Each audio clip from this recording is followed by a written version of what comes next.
Bienvenidos al podcast del Sur, Taller Literario.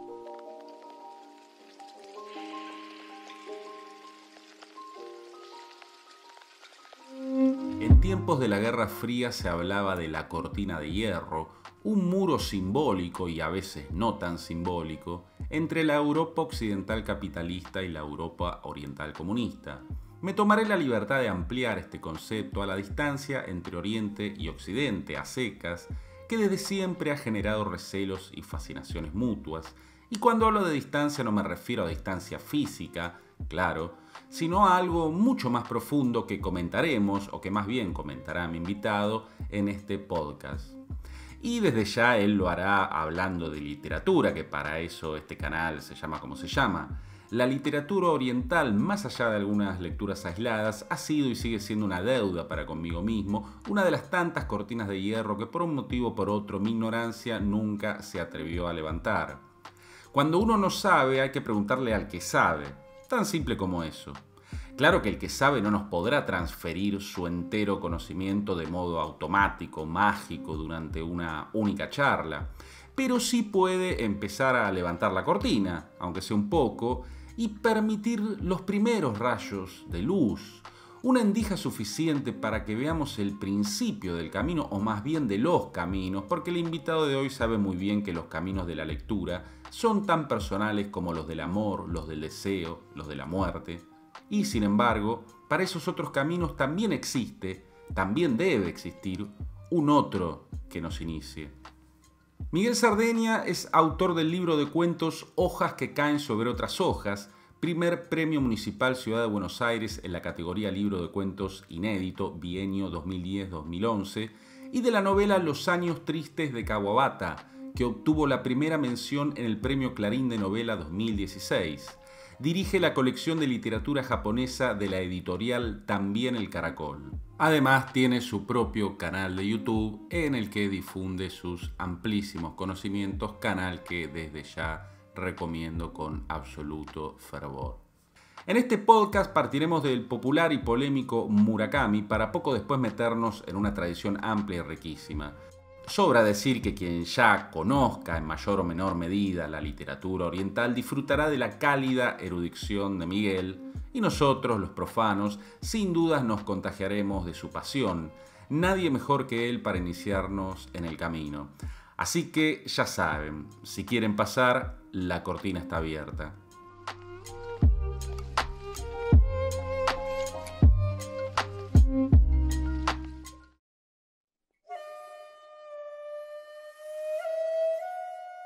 Bienvenidos al Sur, Taller Literario, segunda edición del podcast de este canal, y hoy estoy con Miguel Sardeña. Vamos a hablar de literatura oriental, o quizás él va a hablar y yo voy a escuchar. Yo le decía fuera del aire que voy a intentar ser un Fantino, pero menos irritante. Para los que no son argentinos, Alejandro Fantino, mi tocayo, es un conductor de televisión que suele interrumpir a los invitados con cosas que no vienen al caso y poner cara de sorpresa. Yo voy a tratar de limitarme a la cara de sorpresa, que además no la van a ver. Así que voy a tratar de ser lo más inexistente posible y aprender de Miguel, que bueno, ya lo han escuchado en la presentación, tiene un canal de YouTube, dirige una colección de literatura oriental, y vamos a hablar del amigo, del muy querido, ¿no? Murakami. ¿Qué pasa, Miguel, con la occidentalización? Bueno, primero agradecerte, por supuesto, Sí, también por estar acá, un gusto. ¿Y qué pasa? Vamos al hueso. ¿Qué pasa con Murakami, con la occidentalización de Murakami? En fin, todo lo que te estás en el estrado. Todo lo- bueno.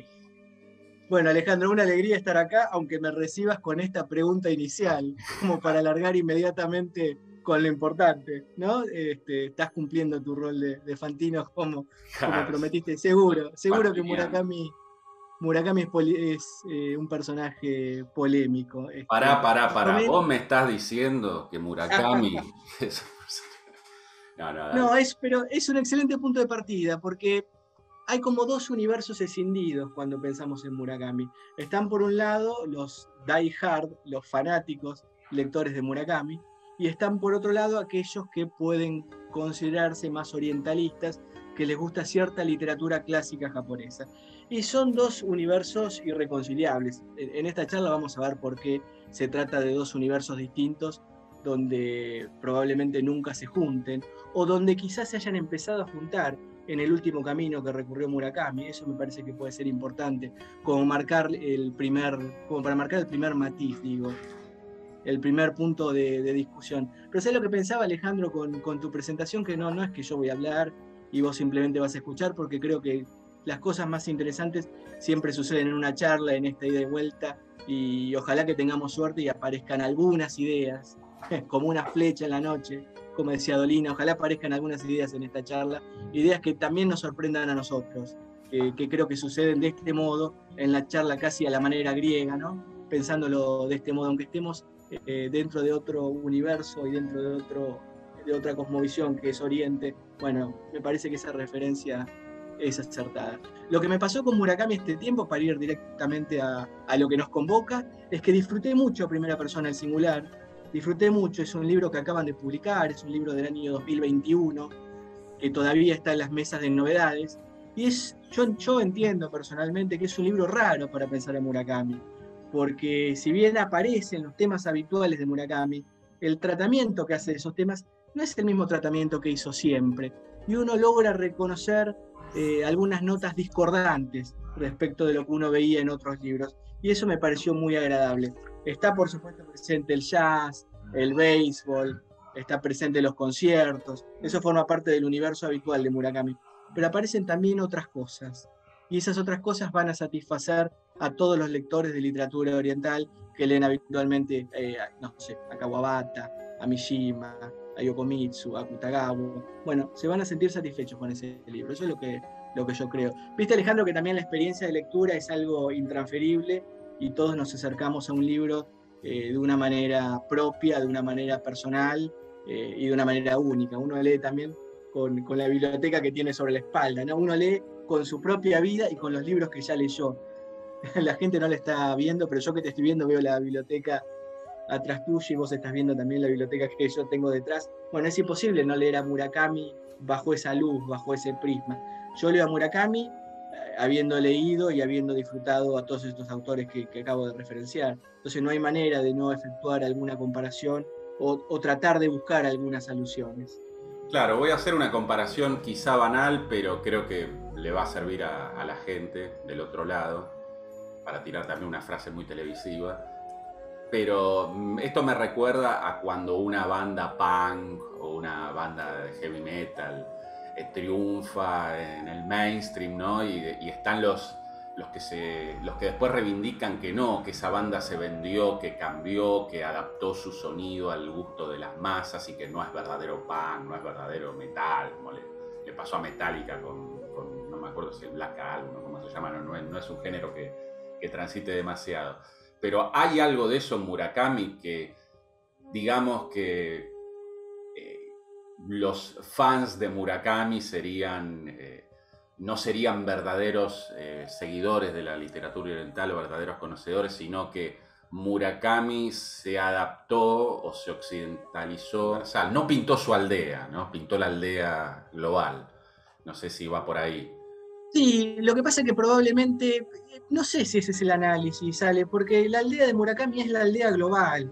Yo no lo pensaría en términos de traición, sino que ese es su mundo, ese es el mundo que él vivió. Él está atravesado por el jazz, tenía un bar donde pasaba jazz. Digo, si queremos trazar una comparación inmediata con los escritores del mundo, uno imagina un escritor que escribe su novela en un bar sin poder pagar el segundo café. Bueno, Murakami no solo podía pagar ese segundo café, sino que era el dueño del bar. Claro. como para pensar ya de inmediato que nos estamos posicionando en otro lugar. Y Murakami cerró su bar de jazz por el éxito que tuvo con la literatura, ¿no? Ya de movida nos estamos posicionando en otro lugar. Pero yo no lo pensaría, en ningún caso lo pensaría en términos de tradición. Creo que Murakami está contando la historia que él quiere contar y hay algo tremendamente auténtico y eso se refleja en sus novelas. El universo de Murakami es ese. Ahora vamos a contar cuál es ese universo habitual y por qué yo siento que hay un universo apenas diferente, pero en la literatura, Ale, vos esto también lo sabes bien, en esos pequeños detalles es donde se juegan los verdaderos partidos, ¿no? La literatura se construye en base a detalles. Un pequeño detalle puede contar una historia contada habitualmente de un modo absolutamente nuevo. Así que bueno, aunque se trate de pequeños detalles, yo pienso que es un autor diferente. La primera tesis que podemos trazar a partir de esto que digo, que lo puse en mi canal, casi como un pedido a la gente que me escuchaba, como para pensarlo entre todos, es que hay dos tesis posibles.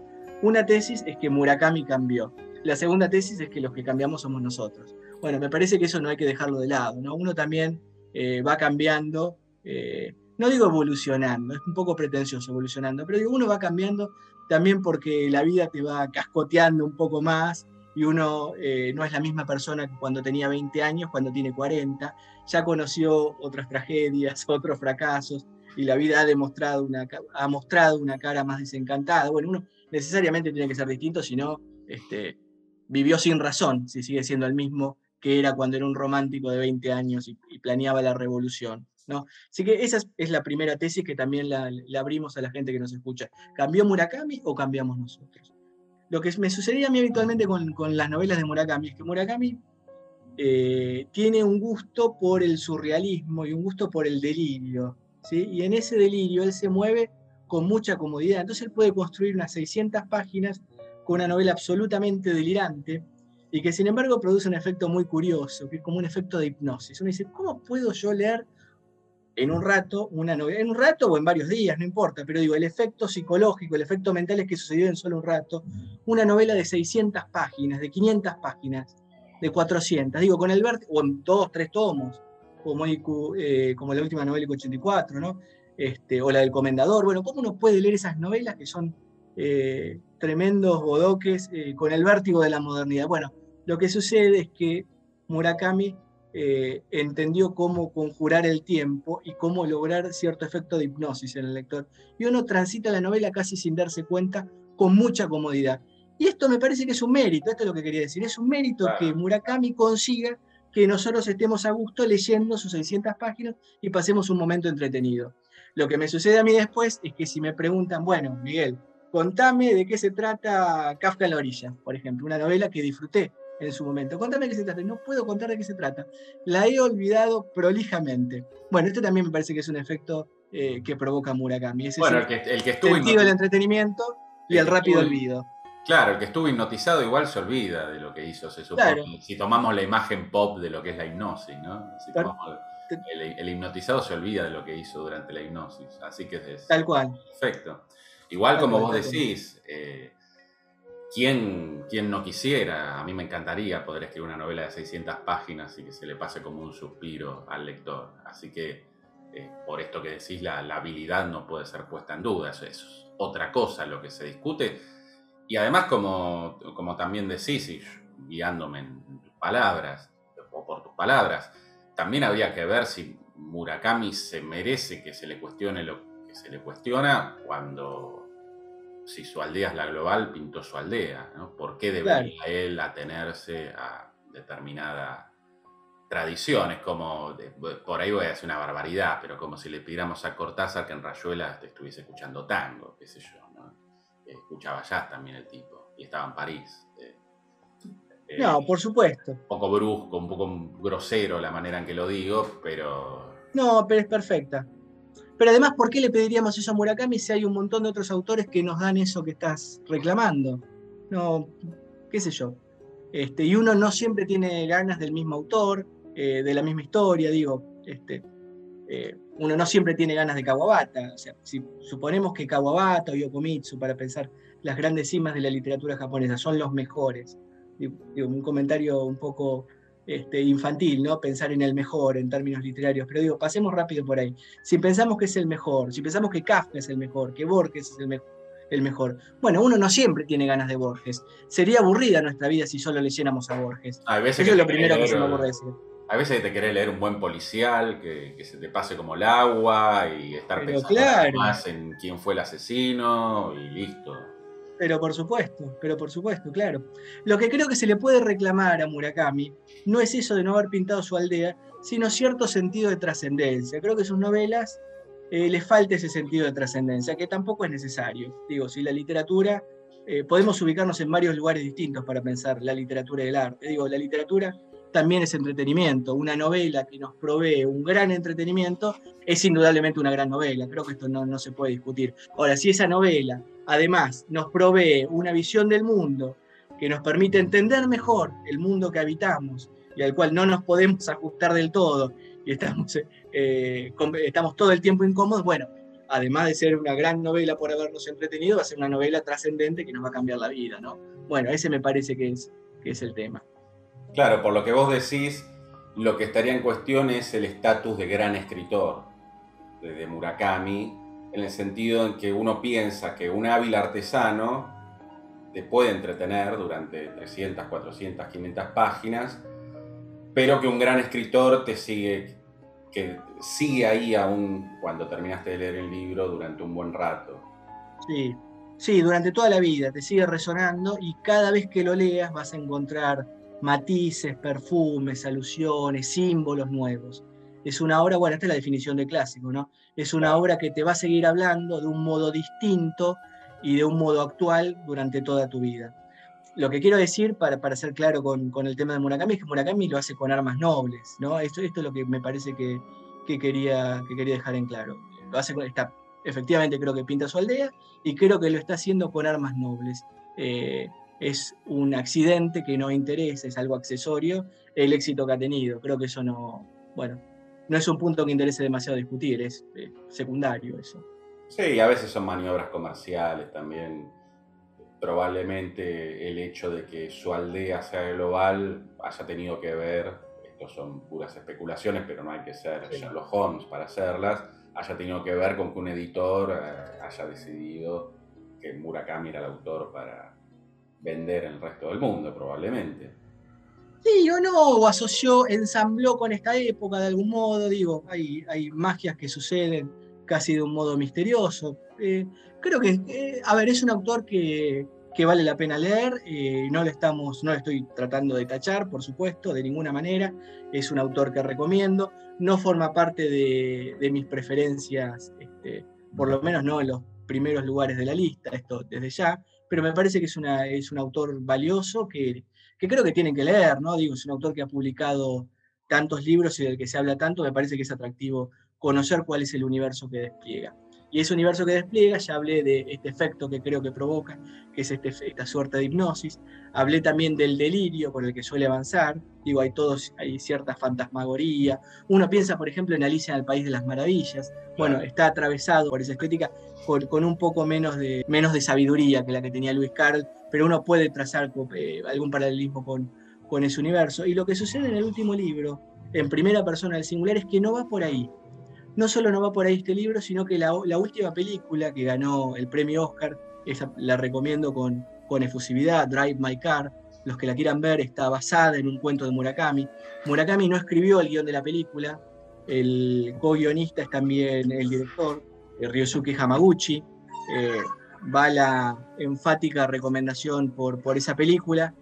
Lo que va a pintar es algo en lo que Murakami también es muy bueno pintando, que son las relaciones humanas, cierto costumbrismo, los vínculos de pareja, a veces un poco apagados, un poco apáticos. Eso me parece que Murakami lo hace muy bien. Así que recomiendo la película y recomiendo también, me parece que este podcast también puede ser un lugar adecuado para efectuar algunas recomendaciones dentro de la literatura japonesa. Así que recomiendo también primera persona al singular. Para eso te trajimos, entre otras cosas, ¿no? A ver, recomendaciones elaboradas, por supuesto, ¿no? Si no tirás una lista y bueno, listo, chao Miguel, ¿no? Algo más que decir, recomiendo esto, pero... No, pero es la idea, porque además cuando uno desconoce meticulosamente algo, como es mi caso con la literatura oriental, más allá de algunas lecturas aisladas, hay que preguntarle al que sabe, así que desasnamos a la audiencia, bueno, por ahí no a toda, algunos por ahí también saben mucho de literatura oriental, pero de paso me desasno yo. Así que bueno, vos hablabas de referentes, de esos autores que, como bien decías, lo de mejores, peores suena un poco a extrapolar lo deportivo a lo literario o algo por el estilo, pero si querés... Es el fantasma de Fantino que pasa por acá. Claro. un poco como si fuera una competencia deportiva, quién es el mejor, quién es el peor, pero si querés llamémoslo así, o vamos a ser más políticamente correctos, los más representativos, o los que se suele nombrar. No sé si querés, por cuál querés empezar, te paso Mira, la pelota. sí, mira, tengo una pequeña cita de primera persona del singular de Murakami porque tiene la particularidad de que cita un autor clásico, hace que uno de sus personajes esté leyendo un libro y me parece que este es un guiño también que nos permite a nosotros conectarnos desde la literatura japonesa moderna hacia la literatura de principios del siglo XX, que es la literatura que más me gusta. Yo entiendo que la literatura japonesa de principios del siglo XX es una de las grandes cimas, no solo de la literatura japonesa, sino de la literatura universal. Creo que ese es el lugar donde verdaderamente nos tenemos que posicionar para pensar la literatura japonesa. Yo tengo la idea de que también una literatura hay que pensarla a través de sus grandes cimas, de sus máximos exponentes. Este me parece que es un modo agradable de acercarse también para entender algo. Entenderlo a partir de lo que tenemos de más atractivo, ¿no? Leo entonces uno de los cuentos de primera persona del singular. ¿Puedo preguntarte qué estabas leyendo?, inquirió. Los engranajes, de Akutagawa. Es solo un fragmento, no la novela completa.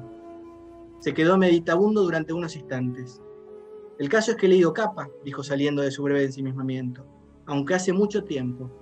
Pero los engranajes nunca llegué a terminarlo. Era una historia de lo más lúgubre, si no recuerdo mal. Cierto, asentí. Se trata de la última de sus obras, escrita antes de morir. Se suicidó, ¿verdad?, recordó. Así es. Apenas había cumplido los 35 años cuando se quitó la vida ingiriendo una dosis altísima de barbitúricos. La novela Los engranajes se publicó íntegra, de manera póstuma, en 1927, segundo año de la era Showa, y constituye una especie de testamento vital. Y cita también las últimas líneas de Los engranajes. Fíjate que te está mencionando a Akutagawa y claro, te está mencionando la muerte voluntaria, el suicidio, que es uno de los grandes tópicos de la literatura japonesa clásica. Casi que uno podría pensar la literatura de primera mitad del siglo XX a partir del suicidio como tema y a partir del suicidio practicado por sus propios autores. Sí, dice la última línea de Los engranajes. ¿No? Sí. Mishima, Kawabata, Dazai, Akutagawa. Bueno, ahí tenemos 4 autores fundamentales. Los digo de nuevo. Kawabata, Mishima, Akutagawa y Dazai.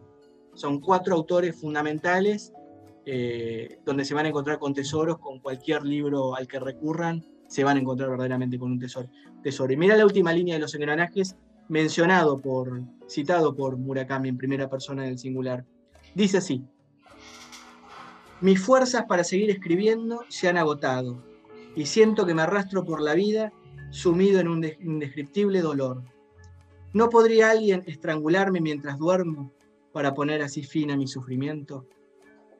Bueno, Los engranajes de Akutagawa. Uno cuando lee esta cita no sabe si le gustan más Los engranajes o Murakami, ¿no?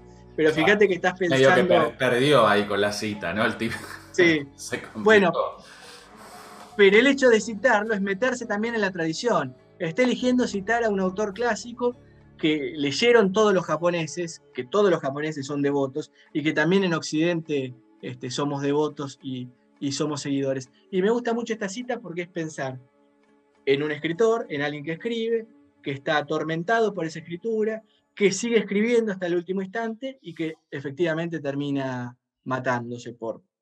Claro, un autor clásico y un tópico recurrente tanto en la biografía de los autores, aunque académicamente esto se supone que está mal, pensar en la biografía de los autores para pensar en la obra, pero sí, lo tomamos, también depende, esto que acabo de afirmar. Sí, el exceso está mal. Yo creo que el exceso de biograficismo está mal, pero cierta línea no. Los excesos psicoanalíticos, digamos. Claro. Arranque psicoanalítico. Sí. Pero... sí, hubo una corriente que hizo estragos con ese pensamiento. Pero fíjate, mira, me agarro de donde estás vos. Yo tengo la idea de que el modo en que murieron estos autores también tiene mucho que ver con el modo en que escribían. Por ejemplo, pensemos rápidamente en estos autores que mencioné. Kawabata. Kawabata es un... Después volvemos a Akutagawa, porque me interesa decir algunas líneas más para que nos sirva de puente. Pero me agarro de este lugar, de este camino alternativo que se abrió. Kawabata, por ejemplo, es un maestro de los silencios, de lo no dicho, de la alusión, de la palabra apenas entrevista.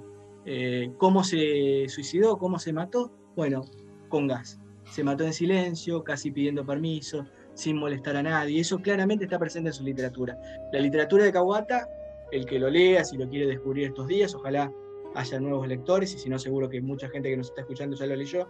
La literatura en Kawabata se construye a partir de sus pliegues. Oscar Wilde decía que la literatura es a la vez superficie y símbolo. Bueno, esto lo vamos a ver con Kawabata. Algunos podrán quedarse solamente en la superficie y se van a encontrar a gusto, lo hacen a su propio riesgo, quedándose simplemente en la superficie, lo van a disfrutar. Ahora va a haber otros que van a querer descender al símbolo. Bueno, Oscar Wilde decía que también hay riesgo en descender al símbolo, y eso nos va a pasar con Kawabata. Vamos a descubrir que de fondo está toda su tragedia familiar, con las muertes de sus seres queridos. Kawabata se lo llamaba un experto en funerales. Fíjate esto, experto en funerales, por la cantidad de funerales a los que había asistido. Asistió a los funerales de sus padres, al funeral de su abuelo, funeral de su hermana, todos los parientes fueron muriendo y él fue reflejando esas muertes en su literatura.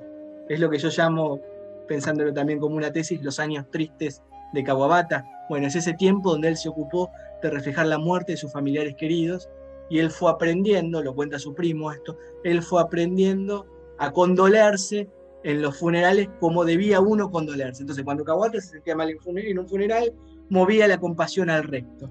Por eso se lo llamaba un experto en funerales. Fíjate qué maestro de los silencios, esta idea de sentirse un huérfano. Bueno, se mató de ese mismo modo. ¿Qué hace Mishima? Mishima es totalmente distinto. Mishima no lo podemos pensar con silencios, lo tenemos que pensar con teatralidad, con aspamentos, con grandilocuencia. Bueno, ¿cómo se mata Mishima? Practicándose un seppuku, ese suicidio ritual que consiste en clavarse una daga en el vientre de wakizashi para que después le cercenen la cabeza. Bueno, ese es un suicidio pleno de espectacularidad. Ese suicidio no lo podría tener Kawabata, como no la podía tener su literatura. Bueno, ese es el que corresponde a Mishima, que corresponde también con la literatura de Mishima. Hay un cuento de Mishima que también lo quiero recomendar en esta línea. El cuento es Patriotismo. Lo van a encontrar con facilidad. Fue editado también en la antología de cuentos que tiene Ciruela, en La Perla, pero lo van a encontrar por la web si lo buscan. Y van a encontrar ahí también que es un cuento que uno lo lee y va a sentir que la sangre le salpica la cara. Digo, a nosotros como lectores, la sangre nos va a salpicar a la cara. Eso no lo hace Kawabata, eso lo hace Mishima. Voy con el tercero, voy con Dazai, para seguir con esta tesis de que la biografía no tiene que ver, pero tiene que ver, ¿sí? Por lo menos como juego, y me parece que la literatura está bien pensarla como juego, y está bien encontrar estos caminos que son propios. Bueno, claramente esta idea de la muerte voluntaria es un tema que me interpela incluso en mi propia literatura, en la literatura que yo escribo, en mi ficción, con la cual es un recorrido que me interesó transitar y que me interesó indagar, y por eso en todo caso llegué a estas conclusiones. Bueno, ¿qué pasaba con Dazai? Dazai era un buraijá, un decadentista, así como pensamos en los decadentistas franceses. Bueno, podemos pensar en Dazai como un decadentista, un buraijá. Son tres los principales decadentistas: Sakunose Oda, que lo hemos editado en la editorial, lo recomiendo mucho; Dazai y Ango Sakaguchi. Estos tres decadentistas tomaban, se emborrachaban, tenían amantes. Bueno, ¿cómo se suicida Dazai? Arrojándose al río Tama. ¿Sí? Se arroja al río Tama para ahogarse. También recurre a un suicidio ritual que bebe de las tradiciones, como Mishima. Mishima fue el seppuku. ¿Cuál fue el suicidio ritual de Dazai? El Shinju, el doble suicidio por amor. Dazai se tira al río Tama con su amante. Luego de 3 intentos fallidos, el cuarto intento finalmente tiene éxito. Bueno, díganme que yo no tengo que leer la literatura de estos autores a la luz de esta información que acabo de revelar. Digo, ya estoy emocionado, ya no tengo manera de no disfrutarla. Digo, no solo por esta muerte ejecutada, que tiene mucho de artista, mucho de artístico. A mí, a ver, esto me parece que hay que decirlo, Alejandro. Estamos tocando estos temas no como algo depresivo, sino como algo artístico, como algo estético. Me parece que se puede pensar la vida de un autor en términos estéticos. Eso es lo que estamos haciendo. Así que digo, yo cuento estas cosas y ya son gente que quiero. Ya son mis amigos de alguna manera. No, por supuesto, yo la mención a la academia era circunstancial, digamos. Evidentemente uno como lector es imposible, poniendo casos occidentales, leer a Poe, leer a Quiroga, que justo estaba pensando mientras hablabas que Quiroga y Poe tienen en cuanto a vidas desdichadas, tienen competencia en estos autores que mencionás, sobre todo Claro, el experto en funerales.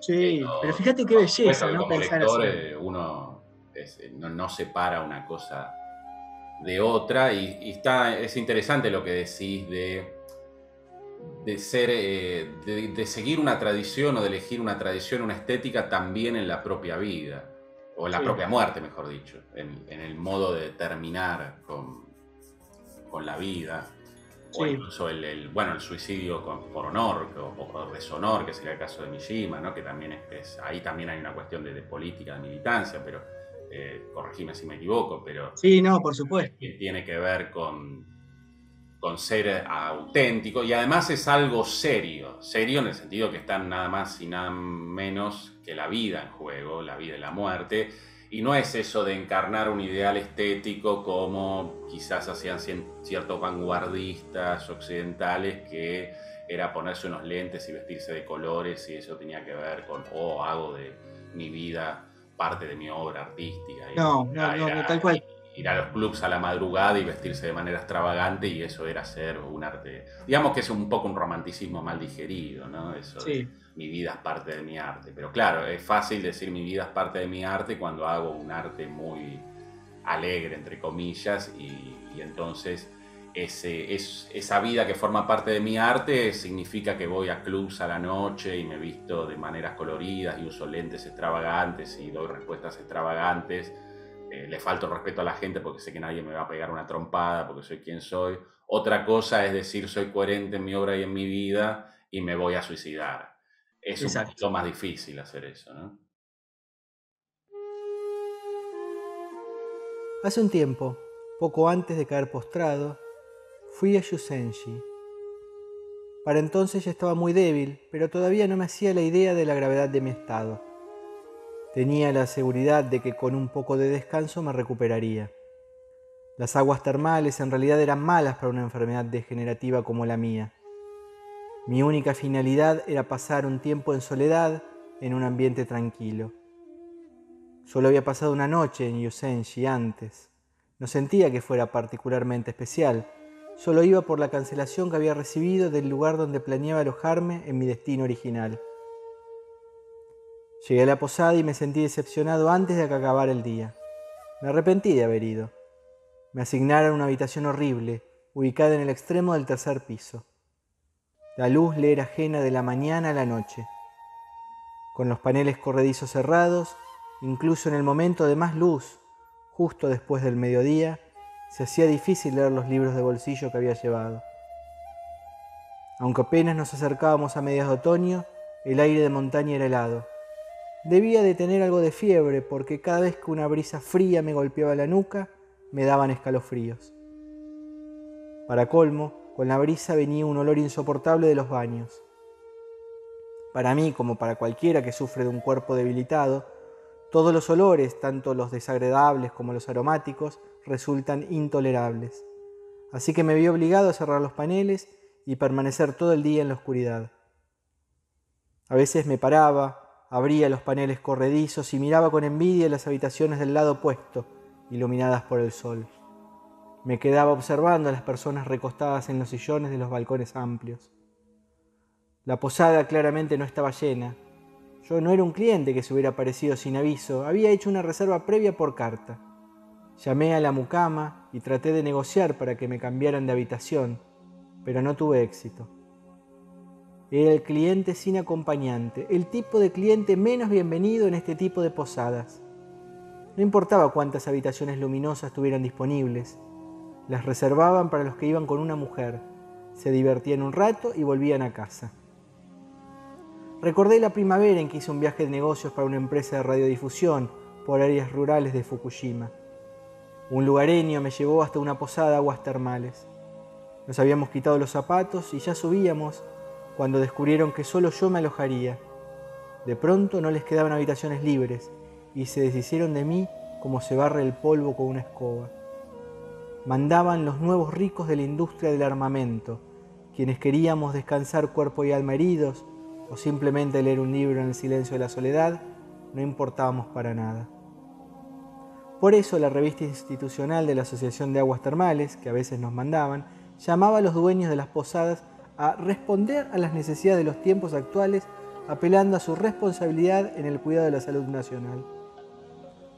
Aunque venía diciéndome hacía un tiempo que no tenía sentido enojarse por cosas sin importancia, que uno de mis defectos era alterarme por pequeñeces, que no existe nada más dañino para el cuerpo y el alma que la ira, no podía evitar que creciera en mí de un modo incontrolable. Mi enfermedad también ayudaba a esa falta de tolerancia.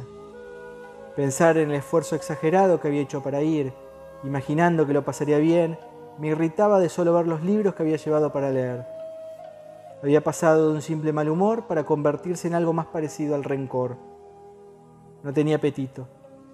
Cuando llegaba la hora, una mujer inexpresiva y hostil entraba y sin decir palabra me entregaba una tabla con los platos del menú.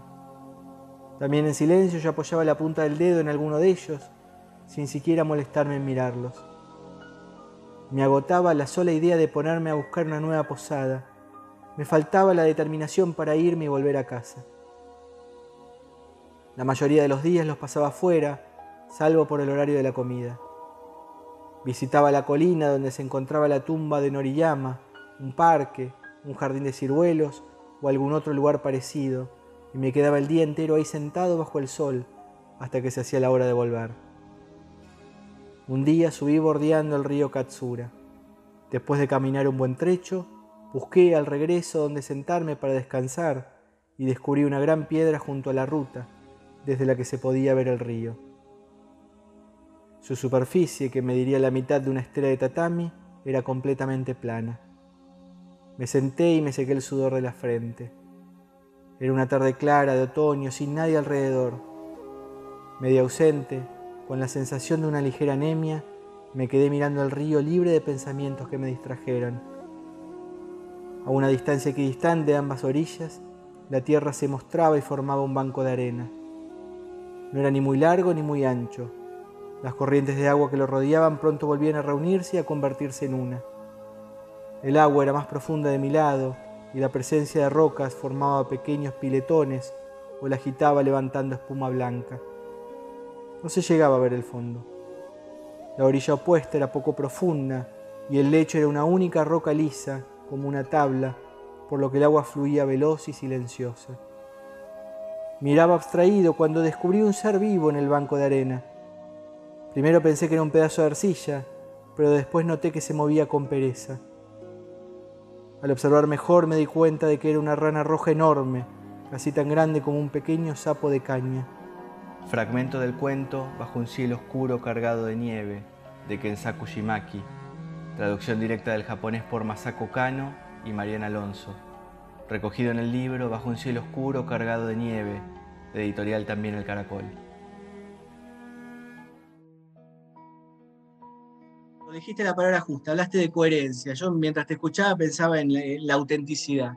Creo que tiene que ver con eso, ¿no? Cuando uno percibe algo auténtico, esa me parece que puede ser el matiz. Hablamos de Oscar Wilde hace un rato, fíjate cómo los autores que nos gustan y que tienen un modo de ver el mundo van apareciendo solos en la charla. Bueno, Oscar Wilde hacía de su vida una obra de arte. Uno dice, bueno, ¿cuántos poemas en prosa me perdí porque él prefirió no escribirlos, porque se los contaba a su grupo de amigos, a los muchachos que lo seguían, y prefería impostar esa historia que después escribirla? Bueno, eso es pensar el arte y la vida de manera clara. Claro, y sin embargo Wilde, con todo su, también podríamos decir, decadentismo, cuando tiene la opción de huir, de esquivar su destino en la cárcel, se comporta como todo un estoico, y después está ese cambio de mentalidad cuando escribe De Profundis.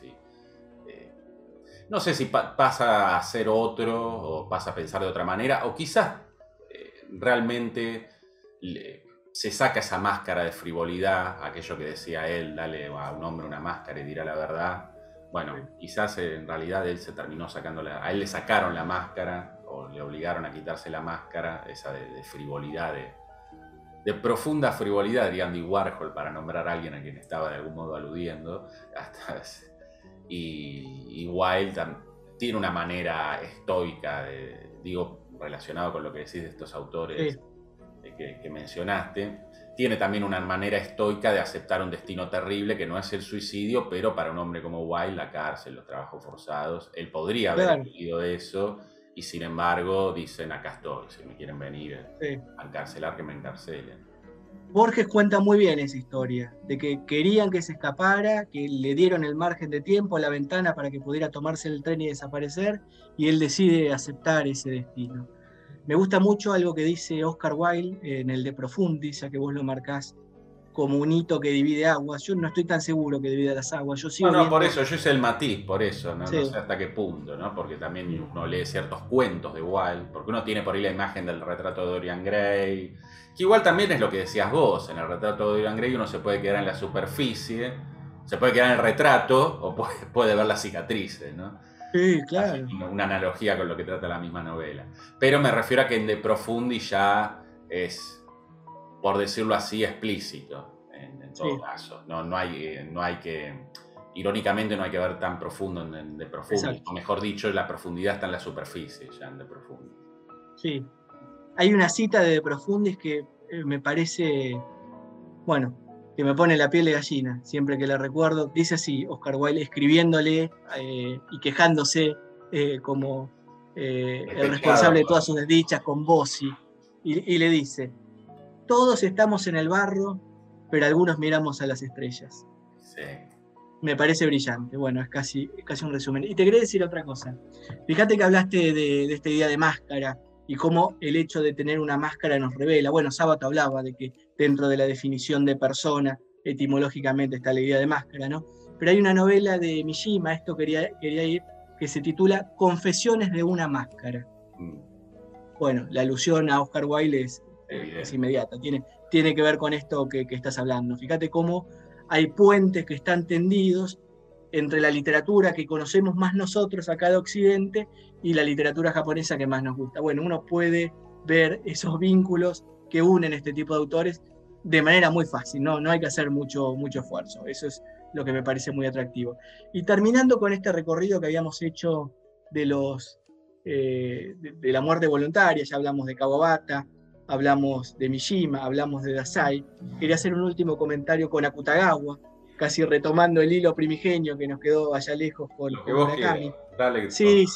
No, pero estamos yendo en orden. Fíjate que se ordena solo el hilo de los pensamientos. Quiero leer algo que escribió, Borges, Bioy y Silvino Campo en su antología de la literatura fantástica, ese libro fundamental, donde están todos los autores que a nosotros nos gustan, todos los grandes cuentistas que nos enseñaron a escribir también, ¿no? Que nos enseñaron por dónde escribe el cuento. Bueno, también hay un japonés, también aparece Akutagawa en este cuento. Digo, si esta novela está mostrando cierto ideal occidental, digo, la idea de cómo debe escribirse un cuento fue elaborada por Poe, casi podríamos decir, sin demasiado esfuerzo. Y estamos hablando de un japonés que forma parte de otra tradición. Bueno, ellos lo incluyen a Akutagawa, pero quería leer la pequeña nota biográfica. Perdón, digámosle a la gente que te referís al Zenin, ¿no? Al famoso Zenin. Cuento es extraordinario. Tremendo cuento. No se pueden morir sin leerlo. O sea, por las dudas léanlo hoy porque uno nunca sabe cuándo lo va a pisar un coche, si lo va a partir un rayo. Esperemos que no, que vivamos todos muchos años. Pero si no leyeron el Zenin, léanlo. Bueno, ahora no, esperen que termine el podcast, si no me baja el tiempo de retención de YouTube. Pero cuando termine el podcast, léanlo porque es una maravilla. La vida les va a cambiar. Cuando descubren estos cuentos, cuando uno descubre el verdadero arte, la vida cambia y nuestra vida es mejor. Esto lo creo de manera absoluta y literal, no es una figura, no es una metáfora. La vida va a ser mejor cuando descubren a Zenin. Es un cuento que yo he leído montones de veces y creo que las primeras veces incluso lo disfruté sin entenderlo del todo. Esto es algo que les puede llegar a pasar con la literatura japonesa. Esto que hablamos de superficie y símbolo, bueno, no importa si no terminan de entender cabalmente las historias que les está contando. Hay algo que se va a transformar también dentro de ustedes, a pesar de no haberse podido asomar a la historia completa. O sea que libérense del prejuicio que implica sentir que hay cierta literatura que no pueden comprender. Eso no sucede con el verdadero arte. En todo caso, si hay algo que no los moviliza, que no les toca el corazón, bueno, entonces, en todo caso, una de las posibilidades es que el problema esté con la obra de arte y no con ustedes. Pero quería leer esa pequeña nota biográfica. Borges siempre incluía notas muy, muy breves, un poco ocurrentes también. No necesitaba más, 5 líneas y listo, ya. No. Lo que otros tratamos de hacer en 100 páginas, lo hacía en 5 líneas. Borges Sí. ya no le faltaba otra cosa. Ya estaba generado el efecto completo, exactamente. Y dice esto. Reinosuke Akutagawa, 1892-1927. Escritor japonés. Antes de quitarse la vida, explicó fríamente las razones que lo llevaban a tal decisión y compuso una lista de suicidas históricos, en las que incluyó a Cristo. Bueno, Una genialidad. es que justamente a Borges además le gustaba ese estoicismo, por eso prefería la muerte de Sócrates, una muerte muy razonada, Sócrates poniendo sus argumentos, diciendo, bueno, acá estoy, me voy a tomar la cicuta, bla, bla, bla, por esto y lo otro, ¿no? Que la muerte patética en el sentido de patos, aclaramos, ¿no? De pasión, de la pasión de Cristo, justamente. Sí. A Borges le gustaba más esa muerte estoica de Sócrates, más discreta, más en silencio, sin estridencias. Y evidentemente esto que acabas de citar remite también a eso, ¿no? A la sobriedad, incluso para un acto tan brutal, diríamos, o tan escandaloso, tan terrible de por sí, solamente de concebirlo como el suicidio. Sí. Esta gente nacional era sobria hasta para suicidarse como Sócrates. Sí, tal cual. Hay un libro interesantísimo de Maurice Pinguet que es La muerte voluntaria en Japón. Si les interesa este tema que estamos hablando, y ya escapemos, vayamos hacia otro tópico, salgamos de acá. La gente va a decir... ¿Cómo llegamos acá? Claro, ya estuve leyendo el diario, ya bastante me deprimí para que vengan estos. Sí, no ayudemos a nadie a tomar la decisión, no estamos recomendando, estamos reflexionando un poco sobre el asunto. Pero bueno, también viene bien acordarnos cada tanto que nos vamos a morir, ¿no? Para no perder el tiempo. No acordarnos para lloriquear, sino para pensar que nuestra vida es limitada, que como seres humanos tenemos límites, aunque hoy se nos quiera hacer creer que no, o se quieran transgredir ciertos límites. La literatura también ha hablado, está lleno de prometeos en la literatura, ¿no? Así que viene bien a veces acordarse de que uno se va a morir, no para ponerse triste, sino al contrario, para decir, bueno, mi tiempo es limitado, quiero hacer algo con ese tiempo, por ejemplo, leer el Zenin, o incluso escribir en mi caso, por lo menos limitada literatura que pueda hacer uno, pero al menos no a ese nivel, pero bueno, lo que uno mejor pueda.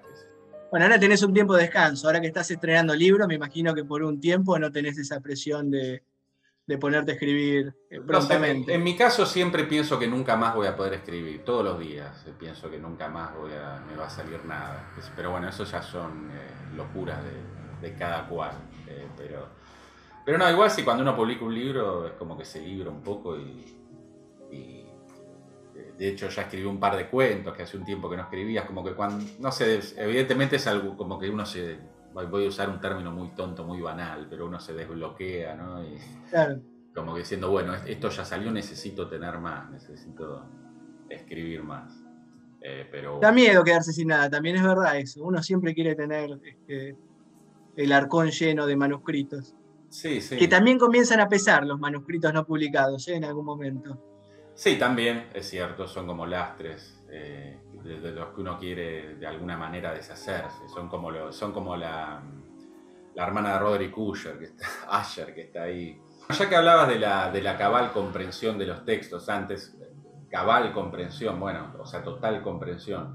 Me hace acordar, y creo que esto viene bien enlazarlo con lo que decías de ciertos cuentos y de ciertos autores, y también incluso de la crítica, vamos a usar esa palabra que le hacías a Murakami, quien quiera que la use en un sentido neutro, quizá lo de crítica, de esas novelas que uno disfruta y no quedan en la memoria, o esos cuentos que entretienen y uno apenas cierra el libro se olvidó.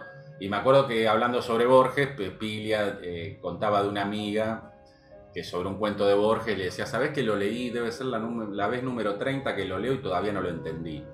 Por supuesto, no se refería a que no había entendido la trama, sino a que nunca hay una comprensión cabal, ¿no? Salvo que, bueno, uno fuera inmortal, por ejemplo, o algo así, ya que citando otro cuento de Borges, ¿no? Pero esos son, como decías vos, los clásicos, que siempre nos están diciendo, a Shakespeare lo van a leer en el año 9500 y sigue habiendo humanidad y va a estar diciendo algo, ¿no? Sí, Avancemos un poco con esa idea, me gustó, me sumo también en eso. ¿Cuál es el efecto entonces? ¿Qué es lo que se produce en uno a pesar de no llegar a esa cabal comprensión de la que hablabas? Bueno, hay un efecto de belleza que se va a producir de todos modos con la literatura japonesa. Esto es lo que tiene que suceder. Yo creo que hay una belleza que es anterior a la comprensión. A mí me pasó leer, por ejemplo, Mil Grullas de Kawabata, es una novela de Kawabata, fue la primera novela de Kawabata que leí. Y no la entendí del todo. De hecho, las Mil Grullas aparecen apenas 1 o 2 veces en un kimono que lleva una de las protagonistas. Digo, el sentido incluso del título no terminaba de revelárseme por completo en función de la historia. Y sin embargo, yo sabía que había asistido a un espectáculo que tenía que ver con la belleza. Ahí es donde mi vida se había transformado. Lo leí un montón de veces más esa novela, incluso buscando elementos distintos. Cuando escribí la novela mía, Los años tristes de Kawabata, volví a releer toda la obra de Kawabata, buscando algunos temas particulares, buscando algún perfume, alguna esencia que me interesaba rastrear casi como un hilo entre todos los libros, así que volví a recurrir a ellos y volví a encontrar cosas distintas. Creo que esto es lo necesario, pero este efecto de belleza tiene que estar desde el comienzo, ¿sí? No tiene que ser un camino tortuoso. Esto me parece que es lo importante. Si el camino es tortuoso, hay que abandonarlo. La literatura tiene que ser hedónica. Estamos hablando de Borges, volvamos a eso. No tiene que ser un trabajo leer un libro. Si leer un libro nos da trabajo, bueno, ese libro puede no ser para nosotros. Puede no ser para nadie también, pero seguro que no es para nosotros. Esto me parece que vale la pena destacarlo, Ale, porque no estamos proponiendo un camino estoico en la lectura, sino que en la lectura estamos proponiendo un camino hedónico. Tiene que ser totalmente hedónico ese camino de lectura. Y la literatura japonesa les va a proveer de ese camino hedónico. Eso les va a suceder. Yo entiendo que les va a suceder con mayor facilidad con los escritores japoneses de la primera mitad del siglo XX, que es la que editamos también nosotros, también el Caracol, la editorial en la cual dirijo una colección de literatura japonesa, porque ya les digo, es una de las grandes cimas de la literatura. Y ahí además tenemos la distancia y el juicio del tiempo para evaluar esos autores, ¿no? Perdóname la interrupción, le digo a la gente que Sí. igual en la descripción voy a dejar links tanto a la colección como a los autores que mencionamos, porque además son apellidos que no son ni López, ni Pérez, ni García, por ahí cuesta recordarlos, así que en la descripción del video, para los que lo estén viendo por YouTube, vamos a dejar una lista de, no sé si de todos los autores que nombramos, pero los principales y algún link a la colección. Era para mencionar eso nada más. Sí. Bueno, te lo agradezco mucho. Además, si estoy homenajeando a Fantino, tengo que interrumpir. Ya te dejé hablar bastante. Si estoy hablando largo igual, ¿no? Nada, para nada, un placer. Bueno, lo que quería decir, terminando con esa idea, es que si se leen autores contemporáneos recientemente publicados, bueno, ahí podemos encontrarnos con varias cosas. A ver, la literatura japonesa es una literatura que tiene 1000 años. Esto no lo dijimos y lo tendríamos que haber dicho al comienzo del podcast. Es casi como un disclaimer. Si tenemos una literatura de 1000 años, por supuesto que dentro de esos 1000 años vamos a tener un montón de temas y un montón de estéticas totalmente diferentes e incluso contradictorias. Acá hablamos de una estética de la que más hemos hablado. Hemos hablado de Murakami, pero hemos hablado de esta estética clásica que tiene que ver con la ausencia, con pensar en lo bello y lo triste, cuando hablamos de esa literatura hedónica. Bueno, la literatura japonesa propone la belleza, pero dentro de la belleza hay una trampa, que es que está agazapada la tristeza. Bueno, cuando lean a Kawabata, les va a pasar que van a ser embargados por lo bello y lo triste, si tenemos suerte. Bueno, este es casi como uno de los temas arquetípicos cuando uno piensa en literatura japonesa. Pero en esta literatura de 1000 años, por supuesto que vamos a encontrar otros autores que no tienen absolutamente nada que ver, muchos de los cuales también los hemos publicado nosotros. Y dentro de la literatura contemporánea, cada vez nos vamos a alejar más de estos grandes temas. Si uno lee, por ejemplo, La Dependienta, de Sayaka Murata, si uno lee La Mujer de la Falda Violeta, de Natsuko Imamura, para mencionar 2 novelas recientemente publicadas, bueno, ahí vamos a encontrar otros temas. Vamos a encontrar las complicaciones de conseguir un trabajo, las complicaciones para encajar con el mundo moderno y ser una persona que le aporte a la sociedad, así como suena, ¿no? Para ser un buen ciudadano. Bueno, esos son temas que no aparecen de ningún modo en la literatura clásica japonesa, por supuesto. No, sí, además me imagino que intentar definir en 2 o 3 palabras, 2 o 3 características, una literatura de 1000 años, es como si estuvieran haciendo un podcast, algunas versiones nuestras en Oriente, y dijeran, bueno, definime la literatura occidental en 10 palabras, ¿no? Decime 3 características, claro, como si fuera todo lo mismo, ¿no? Y hay autores con enormes diferencias, así que sí, que evidentemente no queda otro camino, o hacer un podcast que dure 5 años, o lo que creo que estás haciendo vos, que es marcar una línea de los autores más representativos de cierta literatura clásica, y estas características que marcás, que van por el lado del silencio, corregime si me equivoco, pero de los silencios, de cierto estoicismo, aunque también nombraste alguna cuestión decadentista, evidentemente hay una diversidad, como en toda literatura. Sí, el decadentismo sería otra escuela, que esa también figura. Pero fíjate qué particularidad, esto me parece interesante destacarlo. Es así como estamos hablando, de manera estricta, que es una literatura de 1000 años con un montón de escuelas diferentes. Incluso la particularidad que tienen los críticos de la literatura japonesa es que van pensando cada autor con su escuela particular, y son escuelas que tienen nombre, y van de esa manera segmentando la literatura. A la francesa.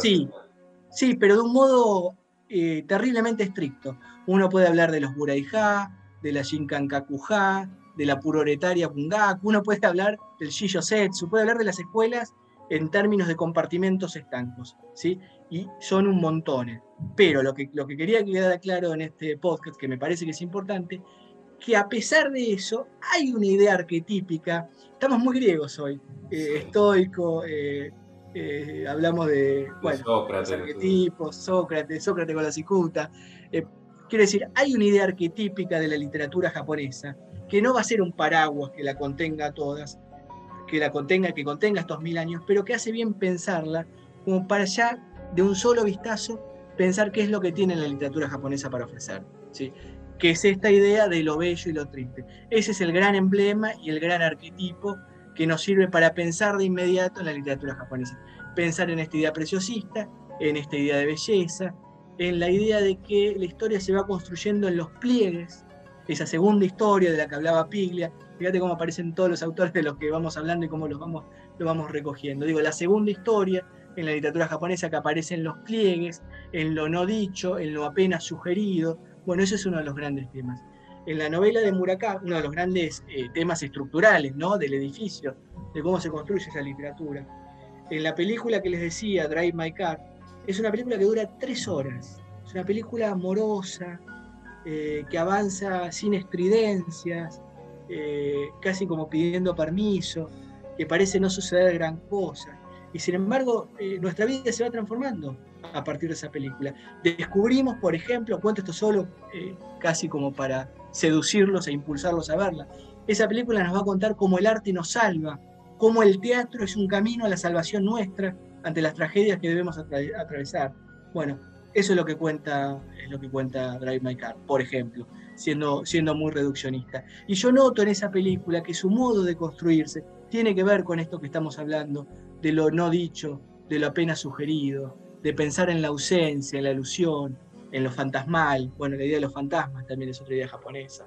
Así que me gustaría que esa idea quedara clara, aunque si leen otros libros van a decir, no, pero ¿qué dijo Miguel? Esto no tiene nada que ver, va por otro lado. Bueno, es una idea arquetípica, ¿no? Eso es lo que quería que quedara claro. Claro, además a veces lo no dicho también es justamente lo inefable, lo que no se puede decir.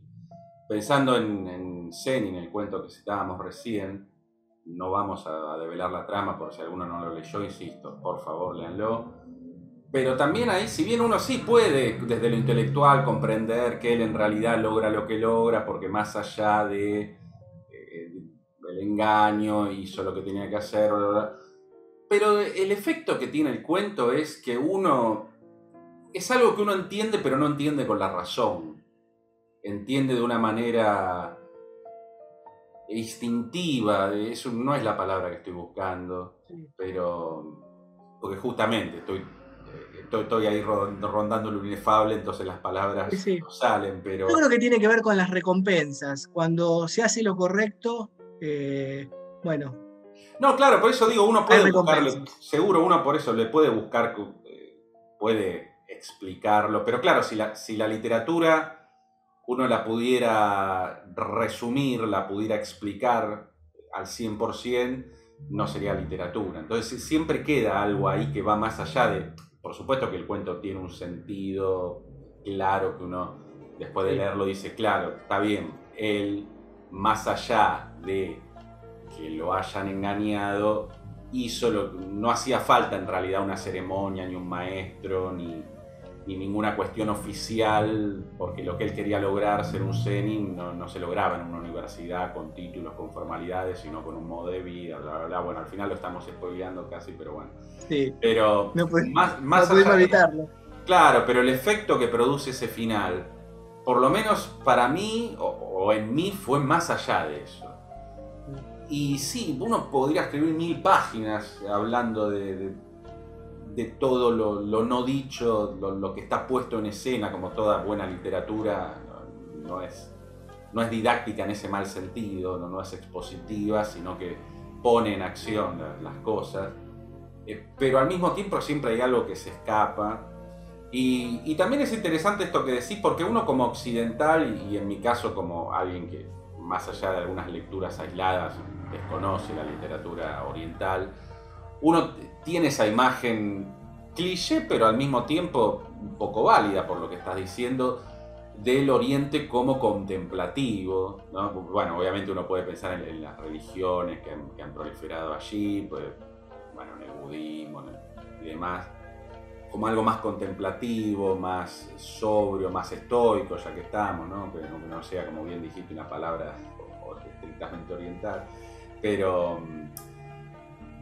Y claro, lo contrapone a Occidente y otro tipo de... Si bien, como ya dijimos también, hay de todo en Occidente y hay de todo en Oriente, uno puede pensar que el epicentro de la literatura occidental, o por lo menos la literatura occidental moderna, digo, tiene más que ver con, por ejemplo, con lo que fue el romanticismo, que esta cuestión mucho más, bueno, del tormento, del vigor, incluso de la naturaleza, porque los románticos vindicaban la naturaleza o reivindicaban la naturaleza, pero de un modo muy diferente al que lo puede hacer un haiku, sino una naturaleza mucho más, digamos, no estaban pensando en una laguna, sino en un remolino, qué sé yo, ¿no? Claro. En un maremoto.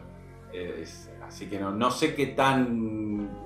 Obviamente es una generalización y burda como la mayoría de las generalizaciones, pero no sé qué tan acertada puede ser esta idea, o si no, es perfecta. No, es perfecta. Mira, pensalo en estos términos. Japón está atravesado por su contemplación de la naturaleza. Ese me parece que es el elemento. Sí, pensar en la contemplación, pero pensar también en la naturaleza. Japón tiene las 4 estaciones que asocia cada una con un color particular. Fíjate qué curioso eso. Tenés, por ejemplo, el invierno con la nieve lo va a asociar con el blanco. El verano lo va a asociar con el verde. El otoño lo va a asociar con el rojo, que las hojas de arce, el momiji. Estas son todas cosas que pueden buscar, van a encontrar estos colores. La primavera, con la floración de los cerezos, lo van a asociar con el rosa, que la flor del cerezo es rosa o es blanca, pero la va a asociar sobre todo con el rosa. Entonces fíjense todos estos colores. Entonces uno ve una imagen de Japón y ve estos colores vivos estallando, incluso con su carga simbólica también, ¿no? Por eso digo, los que vieron alguna vez alguna postal japonesa van a ver estos colores claramente diferenciados. Y te quería contar algo de esto del naturalismo y romanticismo, ese cruce entre las dos corrientes. Nosotros acabamos de publicar en la editorial, también el Caracol, a Doppo Kunikida, que es un autor que es un poquito más atrás, no es de principios del siglo XX, sino de fines del siglo XIX, y es un autor que era lector y fanático de Coleridge y de Wordsworth, las baladas líricas, y tenemos ahí un autor sobre fines del siglo XIX reescribiendo algunos de los temas de esas baladas líricas con la impronta japonesa. Y bueno, ese es uno de los momentos donde aparece con toda la fuerza una resignificación de la naturaleza. Para Doppo Kunikida va a ser más importante la naturaleza que los personajes. Por ejemplo, cuando alguien se cruza con otra persona, va a ser menos importante las características particulares de esa persona que las circunstancias del entorno que propiciaron ese encuentro. Entonces se va a acordar de una barca, del mar que estaba revuelto, de cierto paisaje en la distancia. Bueno, mirá qué interesante este cruce, ¿no? Creo que hay un vínculo claro que podemos rastrear entre Oriente y Occidente, y como decía, con mucha facilidad, están ahí para que los encontremos, no son universos diferentes. Creo que en definitiva, Ale, el tema es que el hombre es uno solo y estamos todos buscando lo mismo. Y si estamos en este universo buscando lo mismo, de alguna manera vamos a encontrar lo mismo. Con nuestras marcas particulares, pero digo, el asombro ante el mundo, ante la naturaleza, ante los que nos rodea, la tragedia por el existir, ya que estuvimos un poco trágicos hoy en este encuentro, bueno, va a ser necesariamente el mismo. ¿Por qué va a ser tan diferente lo que encontremos? Bueno, va a estar atravesado por la impronta de la propia personalidad, claramente. Va a tener algo totalmente individual, pero también va a participar de ese concierto de lo que propone el mundo, que a todos nos propone lo mismo de alguna manera. Y además, estos autores orientales han tenido influencia occidental, así como aquí ha llegado, estaba pensando, ahora me olvidé el nombre de esa compilación tan famosa que tiene cuentos como Hoichi el Desorejado, me olvidé el nombre ahora de esa antología. El libro de Lafcadio. Sí. Lafcadio Heart, claro, el Kwaidan. Estaba pensando que es debe haber sido, calculo, por lo menos muchos autores occidentales, recordemos que estamos hablando de una época donde no había internet, donde las comunicaciones eran muy diferentes, donde no es que las traducciones llegaban así en 2 meses, de un lugar del mundo a otro. Me imagino que ese habrá sido para muchos autores occidentales quizá uno de los primeros contactos con ciertos autores orientales. Y también te quería preguntar por qué tan influidos estuvieron por autores occidentales estos escritores clásicos orientales que mencionaste, si es que hubo una influencia significativa o no tanto. No, la influencia es limitada y uno puede rastrear esas influencias particulares porque el contacto era restringido y a partir de obras particulares, ¿sí? El acceso a los libros era un acceso limitado, incluso nosotros con el estudio que hemos hecho con los autores publicados pudimos rastrear cuáles eran los ejemplares particulares que pudieron leer, la edición de qué año, dónde fue publicada. O sea, fíjate que es algo impensable en términos modernos, poder rastrear casi como un ADN cómo fue corriendo ese libro entre los autores de su generación y cómo fue pasando literalmente de mano a mano ese libro físico. Bueno, eso logramos rastrearlo, pero había un vínculo y puede encontrarse. Pensaba en Wordsworth para Kunikida Dopo, pero podemos pensar en Paul Morand, que influenció los primeros años de Kawabata, y a Yokomitsu Richie, que es otro autor para nosotros fundamental. Lo digo de nuevo, Yokomitsu es un autor que nos gusta mucho y que tiene para nosotros la estatura del propio Kawabata. Bueno, se puede rastrear las vanguardias francesas que lo influyeron y cómo entendió Japón en ese momento el modernismo. ¿Sí? El modernismo que tenía lugar en el mundo a través de sus vanguardias llevó a Japón con características particulares y uno puede hacer ese recorrido. Así que aclaremos, te referís al modernismo en el sentido que le dan los norteamericanos, ¿no? Por ejemplo, digo, aclaremos que no es el modernismo de Rubén Darío, te referís a las vanguardias, digo. A las vanguardias, claro. Aclaramos por la duda porque alguien se puede confundir, digo. No, acuérdate que en ese tiempo tenías el futurismo, tenías el surrealismo. No, digo porque viste que la palabra modernismo, si lo usás en un ambiente hispanohablante, se puede confundir con el modernismo de Rubén Darío. Bueno, vos te referís a las vanguardias. A las vanguardias, modernismo en un sentido que se le da más en Europa, en Estados Unidos. Hago la aclaración por las dudas. Claro, es ese momento donde estaban todas las vanguardias sacando incluso sus propias proclamas, con sus propios manifiestos. Sí, el siglo XX, básicamente, la primera mitad, va a ponerle. Primera mitad del siglo XX, ese me parece que es el momento en el que hay que detenerse. Y Japón tuvo su propia vanguardia, la Escuela de las Nuevas Sensaciones, el Shinkankakuha, es una vanguardia japonesa que participaba de toda esa lógica europea. Pero no nos detengamos demasiado en esto. Quería agarrar algo que dijiste que me parece valiosísimo dentro del eje que estamos recorriendo en esta charla, que es pensar en Lafcadio. Contemos algo de Lafcadio, porque Lafcadio es un occidental como nosotros, y eso me parece que es atractivo. Lafcadio no nació en Japón, sino que fue a Japón en el momento que Japón se abre al mundo. Japón hasta 1868 estuvo cerrado, fue un país con fronteras cerradas. Cuando abre sus fronteras, obligado por potencias extranjeras, no le queda otra que abrir las fronteras, e ingresa el mundo moderno, ingresa la modernidad a ese Japón, ingresan también cronistas para contar ese mundo desconocido, ese mundo de samuráis, ese mundo incluso feudal en ese tiempo. Y uno de los que entra a Japón es Lafcadio Hearn, que era un occidental. La idea de Lafcadio, que Lafcadio escribe en inglés, hemos publicado libros de Lafcadio en la editorial, Lafcadio, que escribía en inglés, tenía la función de contarle a Occidente aquello que él veía en Japón, ¿sí? Entonces lo atractivo es que es uno de nosotros, porque está mirando ese mundo desconocido, ese mundo nuevo, del mismo modo que lo podríamos ver nosotros, porque nació en el mismo lugar que nosotros. Bueno, lo contaría del mismo modo que nosotros si nosotros tuviéramos el talento de Lafcadio, claro, ¿no? Por sí, supuesto. Pero bueno. Vamos de largo por ahí, rápidamente. Pero ¿qué pasó con Lafcadio? Con esa intención de escribir algunos artículos, terminó escribiendo 12 libros, aprendió japonés, se casó, tuvo hijos, se convirtió al budismo, se transformó en súbdito del emperador, se nacionalizó japonés, se cambió de nombre por un nombre japonés y murió en Japón. Ese es el efecto que provocó Japón en la vida de Lafcadio. Nadie puede decir que no se lo tomó en serio, digamos. Tal cual, tal cual. Bueno, era un autor que le gustaba mucho a Borges, probablemente por esto también, ¿no? El Kwaidan es un libro que Borges referencia en numerosas ocasiones. Sí, una hermosa antología que tiene una adaptación al cine también muy, muy interesante. Sí, claro. Y de hecho, como dato de color, casi como un capricho, cuento que Elsa Borenman, autora argentina, bueno, los argentinos la conocerán, pero por ahí gente que nos escucha de otros países no, hizo una adaptación que claro, de algún modo puedo decir que fue lo primero que leí, de lo no mucho que leí de literatura oriental, aunque sea de una manera bastante indirecta. Hizo una adaptación muy libre de Hoichi o Hyoichi, no sé. Hoichi, el desorejado. Hyoichi el desorejado, un cuento, leyenda, me parece maravilloso. Bueno, leyenda convertida en cuento, no sé exactamente cómo es el asunto. En su libro Socorro, que es un libro de cuentos de terror para chicos que a mí me marcó la vida. Yo aprendí lo que era un cuento ahí.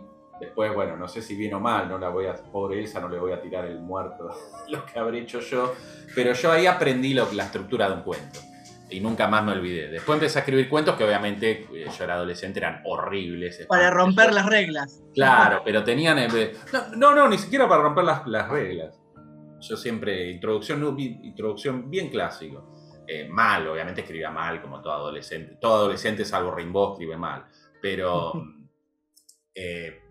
era una adaptación, había una adaptación en ese libro de Hyoichi el desorejado, que por Elsa Borenman. Esto es un capricho, sé que no es tan importante, pero es un capricho que me tomé el capricho de comentarlo y bueno, me quedé loco. Mucho después, ya creciendo, me enteré de que venía de esta compilación.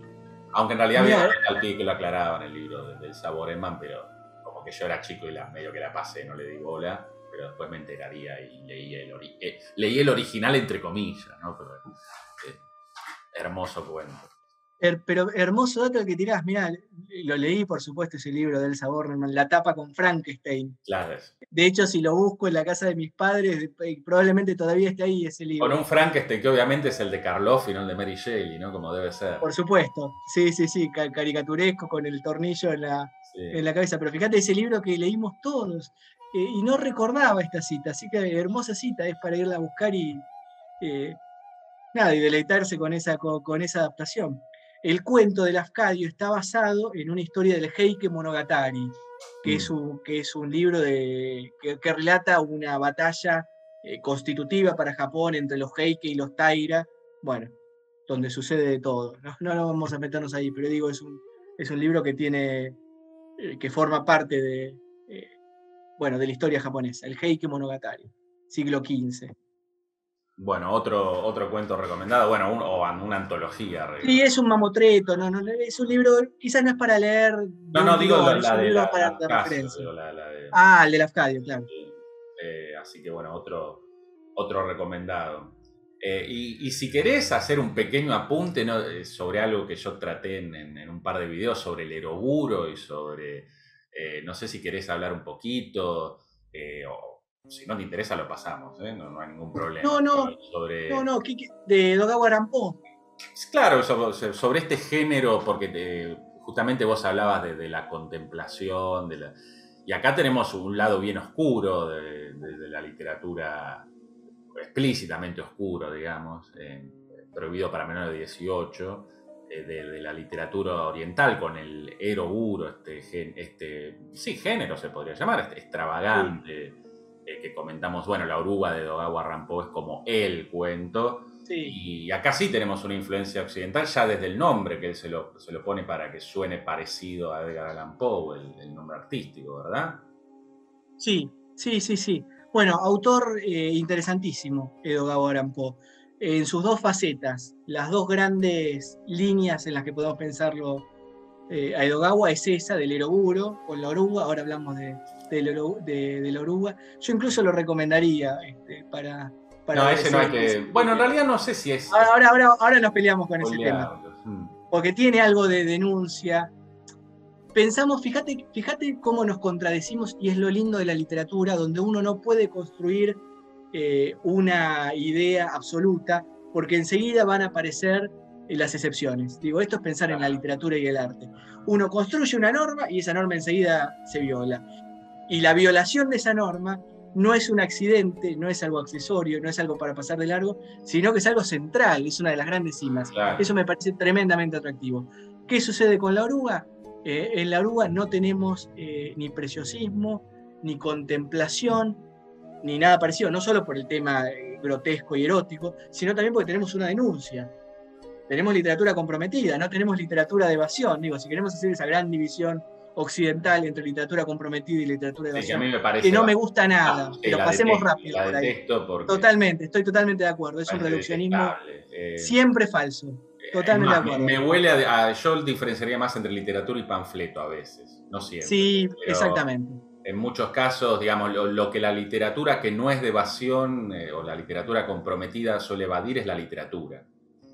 Totalmente. Entra demasiado en el compromiso. Yo para compromiso, no sé, los anillos, las iglesias, sí. O en todo caso ser un ciudadano comprometido. Bueno, Juan José Sartre decía, yo soy un ciudadano de izquierda, no un escritor de izquierda. Esto digo, vale, de izquierda, derecha, centro, arriba, abajo, no me interesa, pero bueno, esa es mi posición, ¿no? El que está escuchando. No, está muy bien, y me viene bien para ser más preciso con las palabras. El panfleto no es literatura, en esto estamos de acuerdo y hay que decirlo. Un panfleto no es literatura. La oruga no es un panfleto. No, por supuesto. Porque si no, no sería literatura. Pero está dando una visión de la guerra y está efectuando una denuncia. Ahora, si vos querés decir que la guerra es mala y que las consecuencias de la guerra son malas, y chicos, no hagan la guerra, no declaren la guerra a otro país, escribí la oruga, ¿no? Esto es lo que quiero decir. Claro.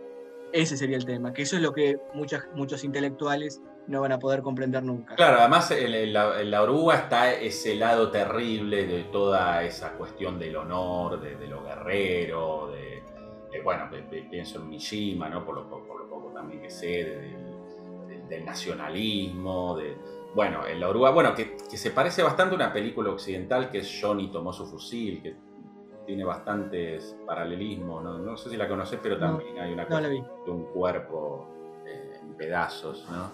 Sí. Pero que quizás haya leído a Rampol, que hizo esa película. Pero sí, yo la verdad no quiero decir nada del cuento por si alguien no lo leyó. No, ya está, y no sé si pero... Sí, no sé si lo que conté sirve para seducirlo, pero quería decirlo para trazar esta diferenciación con lo que venimos hablando. Sí, yo de una manera más vulgar y a lo vendedor de autos usados diría que hoy que está de moda el body horror, ¿no? Que nos hablan de el horror de la carne, la nueva carne. Bueno, el cuento de Rampo deja en pañales a muchísimas de las películas más extremas, pero ¿qué pasa? Está lo que dice muy bien Miguel, que no es simplemente vamos a mostrar algo grotesco, sino el por qué se muestra y el qué está implicado en eso que se nos muestra. Además, también hay ahí una cuestión que me parece fascinante sobre el erotismo, sobre cómo cambia la percepción de la mujer. Pero bueno, basta, me callo, no voy a decir nada, no quiero hablar del argumento. Abramos una ventanita más. Si les interesa también esta idea del erotismo y pensar en la perversión de la belleza, ya que hablamos de belleza, vamos a conectarlo. En la perversión de la belleza tienen también a Tanizaki para leer. Junichiro Tanizaki es otra de las grandes cimas de la literatura japonesa y pone en escena algo totalmente distinto a lo que hablamos hasta ahora, que es esta idea de la perversión de la belleza. Un cuento, por ejemplo, el tatuaje. Ese es un cuento Sí, ese lo he por el leído. que pueden entrar. También van a tener el dolor, el erotismo asociado al dolor, al castigo. Bueno, eso está de algún modo también, pero Edogawa lo lleva a otro lugar con el Eroguro. Y Bueno, quería decir miren, esto. perdón, Sí, me meto también ya que de esto leí algo, me meto para meter un bocadillo. A mí me ha encantado también En el bosque, bajo los cerezos en flor, de Sakaguchi. claro. Estoy con internet para acordarme el nombre, porque si no, no me lo iba a acordar, estoy ahí macheteándome, pero también está eso de la belleza y lo terrible. Y justo tiene que ver con esto de las estaciones que mencionabas antes, ¿no? Lo de los cerezos en flor. Bueno, el cerezo es un símbolo fundamental. No nos metemos en eso porque Sí, sí. no terminaríamos nunca. Pero fíjate que Sakaguchi, Ango Sakaguchi, es uno de los autores que mencioné. Cuando hablé de Dazai, hablé de los Buraijá. Hay un encuentro emblemático, si buscan la foto Es por que se me internet. pasó porque tiraste 20 nombres, aparece. Es la idea, apabullar. Se me pasó, claro, por eso después vamos a dejar Pero una lista o algo, porque son nombres que, bueno, que la memoria se le van a la memoria, ¿no? Así que, es un podcast para mirar varias veces, Ale. claro, sí.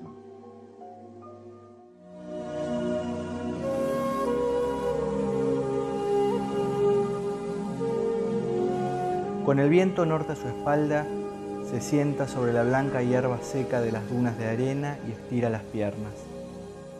Cuánta soledad y tristeza sentirá este niño al ver la tenue luz del sol ponerse sobre la cordillera de Izu. Espera que el barco de su padre regrese de alta mar.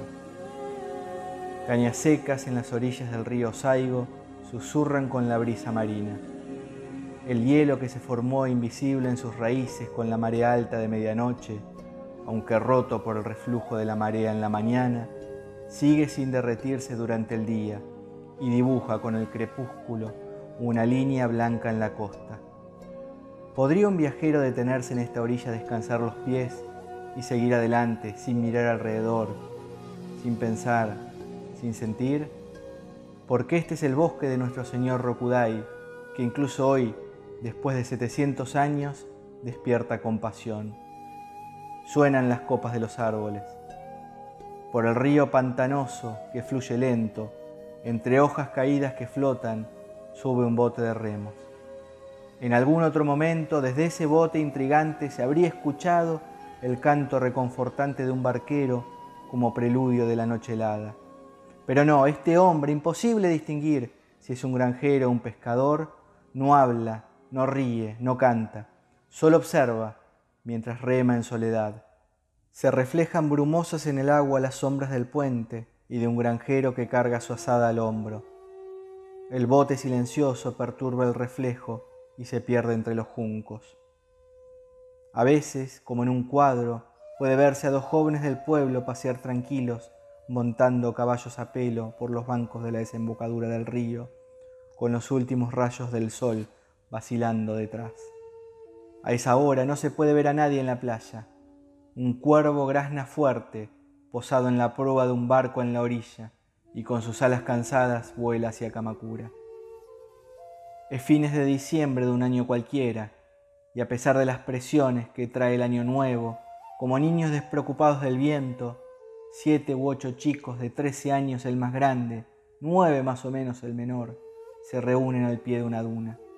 Discuten qué hacer, algunos de pie, otros descansando sus mentones en las manos, con los codos enterrados en la arena, otros sentados. El sol ya se esconde por el oeste. Terminado el debate, los niños se dispersan corriendo por la orilla a su gusto, de una punta a la otra de la bahía. La marea en retirada deja atrás tablas podridas, cuencos con el borde astillado, trozos de bambú y de madera, un caso de bambú con el mango roto y otras cosas del estilo, remanentes de la tormenta de anteayer. Los niños los recogen uno a uno y los amontonan en un parche de arena seca, lejos del agua. Todo lo que recogieron está empapado. ¿Qué estarán haciendo en este frío anochecer? Ha pasado un tiempo desde que el sol se ocultó en el oeste. Las nubes que se podían ver envolviendo la cima del monte Ashigara de Hakone lucen un tono dorado. El viento ha amainado. Los botes de pesca regresan al pueblo de Kotsubo con las velas bajas, reman acercándose a la orilla. Un niño apuesto, de cara redonda y piel oscura, recoge el marco de un espejo. El vidrio ya se perdió hace tiempo. Qué lástima tener que quemar esto, dice. Pero seguro es lo que mejor se quema, responde el mayor del grupo, mientras apoya un poste grueso que apenas se adapta a su fuerza. Ese tronco no arderá, dice el niño de cara redonda. Sí prenderá, dice el mayor, incorporándose enojado. Al lado, otro niño grita con alegría. Hoy hay más trofeos que nunca. Los niños quieren quemar esos trofeos. Las llamas rojas son un éxtasis. Corriendo y saltando sobre ellas, mostrarán unos a otros su orgullo. Por cierto, han recolectado todo tipo de hierba seca, más allá de las dunas. El niño mayor se pone de pie y enciende el fuego. Todos se paran en círculo alrededor del fuego y esperan el sonido de los nodos del bambú al romperse. Sin embargo, solo se quema la hierba seca. Se quema y desaparece. El humo asciende travieso. La madera y el bambú no se queman fácilmente. El marco del espejo apenas se ha encendido y el extremo del poste larga un vapor que suena sospechoso. Los niños, uno tras otro, apoyan las cabezas en la arena, apuntan con sus bocas y soplan, pero por desgracia el humo les entra en los ojos y hay lágrimas en sus caras. Fragmento de La fogata, de Dopo Kunikida. Traducción directa del japonés por Maximiliano Álvarez, Lucía Tanoni y Mariana Alonso. Recogido en el libro La niebla del río, de editorial También El Caracol.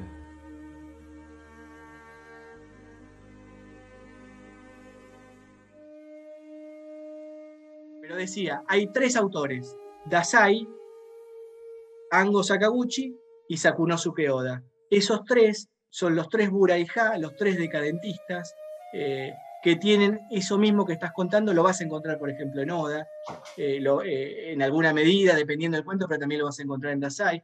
Y es interesante porque decía, si lo quieren buscar, hay una foto que van a encontrar por internet, que son ellos en el bar Lupin, se reunieron en el bar Lupin, incluso un bar que todavía existe en Osaka, así que es bastante atractivo. Sí, en este cuento en particular hay bueno, no sé si es hermoso contraste, un hermoso contraste entre la hermosura, valga la redundancia, de las descripciones, de los paisajes y la degradación moral absoluta, que bueno, ahí está lo decadente, ¿no? Lo decadente. Esa que recuerda, bueno, otra vez vamos en círculo, al retrato de Dorian Gray, a toda esa cuestión, ¿no? De la ornamenta la belleza superficial, incluso no me sale la palabra, no es barroco la palabra que busco, de lo recargado, la belleza artificiosa recargada, casi que está ahí, y el casi que lo podríamos eliminar para tapar lo otro, ¿no? Tal cual. La degradación absoluta moral, digamos, el retrato, ¿no? Tal cual. Y es atractivo pensar estos autores juntos por este encuentro que decía en el bar Lupin, en Tokio, en Ginza. El que es de Osaka es Oda, que es el autor que publicamos nosotros, Sakunosuke Oda. Mientras tenés, ¿cuál es la diferencia entre estos 3 autores decadentistas? No iba a profundizar, pero me termina entusiasmando. Tenés escritores de Tokio que representan el centro, la élite ilustrada del centro en Tokio, y tenés a Oda, el autor que publicamos nosotros, Oda Saku, que vivía en Osaka y él escribía desde la periferia. Entonces podés pensar estos 3 autores decadentes mostrando el centro con Tokio y mostrando la periferia con Osaka, que es otro de los centros urbanos importantes, pero que en términos de dónde está el gobierno central y dónde funcionan las élites intelectuales y la crítica literaria, representa la periferia. Así que muy buena referencia a Sakaguchi, me gustó mucho, que nos gusta también a nosotros mucho. Claro, porque vos en la editorial, bueno, ustedes, pero particularmente vos en la editorial, no solo tienen un catálogo muy interesante de autores, sino que también me imagino que con los estudios preliminares y demás van guiando por este enorme mundo de la literatura oriental, como que, claro, para los que asomamos ahí la nariz por primera vez y estamos ahí un poco en la nada, ¿no? Decimos, bueno, ¿por dónde agarro? ¿Por dónde empiezo? Para más o menos ir haciéndonos una especie de orden en la cabeza, porque no es que uno necesite para leer a un autor conocer la tradición entera de su literatura, por supuesto, pero claro, siempre ayuda a tener al menos algunos referentes. Cosa que, bueno, con la literatura occidental o con las grandes literaturas occidentales, uno, bueno, va a leer a un autor inglés y no digo que todos seamos expertos en literatura inglesa, pero bueno, cualquier lector tiene ciertas referencias evidentes, digo, no hace falta. En cambio, claro, cuando uno se asoma a una literatura del otro lado de la cortina de hierro, digamos, vamos a decirlo así, ya es más difícil, y entonces está bueno el laburo que ustedes hacen, que vos hacés, porque claro, un editor, se lo digo a la gente, ¿no? La mayoría, muchos lo tomarán como una obviedad esto y está bien, pero un editor no es un imprentero, ¿no? Que dice, bueno, acá me llegó el texto, ya está apretado, dale a la impresora y lo saca. Sino que bueno, es todo un trabajo de elegir un catálogo que tampoco está elegido al azar, en este caso es muy útil la cuestión de ciertos estudios o de ciertos comentarios, ciertas referencias, para más o menos que nos ubiquemos a quién estamos leyendo y más o menos cómo se inserta. Digo más o menos en el sentido de que, por supuesto, siempre va a ser una introducción, por decir, sí. La introducción es un más o menos, pero para no estar perdidos, porque uno, me pasa a mí, uno tiene ganas por ahí de meterse pero claro, hablar de literatura oriental es como mucho, muy grande, ¿no? Entonces uno dice, bueno, ¿por qué puerta entro? ¿Por dónde? Así que es un laburo muy interesante y está buenísimo que estén haciendo eso. Bueno, te lo agradezco mucho. Para nosotros los estudios preliminares son importantísimos, es una parte esencial del libro y son estudios largos, 30, 40 páginas. Consideramos que son inseparables del libro y la idea es esa que contás. Simplemente acercar un poco el autor, las corrientes literarias, estéticas, haciendo más amable el aterrizaje en ese nuevo mundo. Y la idea es, bueno, compartir la literatura que tanto nos gusta, ¿no? Viste que cuando uno descubre una literatura que disfruta, enseguida tiene que conseguir gente para charlar de esa literatura, tiene que compartir ese descubrimiento. Bueno, esa es la intención con la colección japonesa, son autores inéditos, autores desconocidos, pero autores fundamentales que forman parte del canon japonés, autores que injustamente e inexplicablemente no han sido traducidos al castellano. Ese es el recorrido que seguimos nosotros, y la idea es que, bueno, que cada vez seamos más para charlar de la literatura que nos gusta. Simplemente eso. Y hablando de traducciones, ¿cómo viene el asunto de las traducciones? Porque viste que muchas veces en estos casos los hispanohablantes recibimos traducciones indirectas, tradujeron a un autor japonés al inglés o al francés, y a partir de esa traducción al inglés o al francés se hace la traducción en español. Acá se ha trabajado, digo en general, sí. ¿Hay traducciones directas al español o es un poco así el tema de traducciones? Sí, la nuestra es una traducción directa del original japonés. Y en algunos casos hay algunos cuentos que ni siquiera han tenido un trasbordo por ningún otro idioma occidental. No han pasado ni por el inglés ni por el francés previamente, y llegan primero al castellano de la mano nuestra. Así que eso también nos llena de orgullo. Cómo se te debe hinchar el pecho, obviamente, ¿no? Porque es maravilloso. Absolutamente. Poder traer, sí, sobre todo un idioma, porque bueno, inglés, bueno, francés en una época en Argentina el francés era como el segundo idioma de cierta clase, ¿no? Pero ahora con suerte se habla el primer idioma, se habla el español, algo parecido al español, pero claro, japonés o bueno, las variaciones en China creo que ni entre ellos se entienden en muchos casos, ¿no? Son idiomas muy hostiles, no es que sí, son idiomas absolutamente. Más o menos, así que extraordinario el trabajo que hacen. Sí, y tenemos un equipo de traductores que nos llena de orgullo, son ya amigos. Menciono algunos, Masako Kano, Lucía Tanoni, Maximiliano Álvarez, Mariana Alonso, Gabriela Pionero, Maya Worson. Tenemos un equipo enorme de traductores y de consultores también, que son los que hacen posible también que la colección siga creciendo y tenga, nosotros entendemos, el nivel que tiene en esas traducciones, en ese tránsito del japonés al castellano, sin escalas, que como vos decís, algo que era habitual eran esos trasbordos intermedios, que todavía sigue sucediendo, no es algo que ha quedado en camino, pero no es lo que hacemos nosotros. Nosotros hacemos traducciones directas.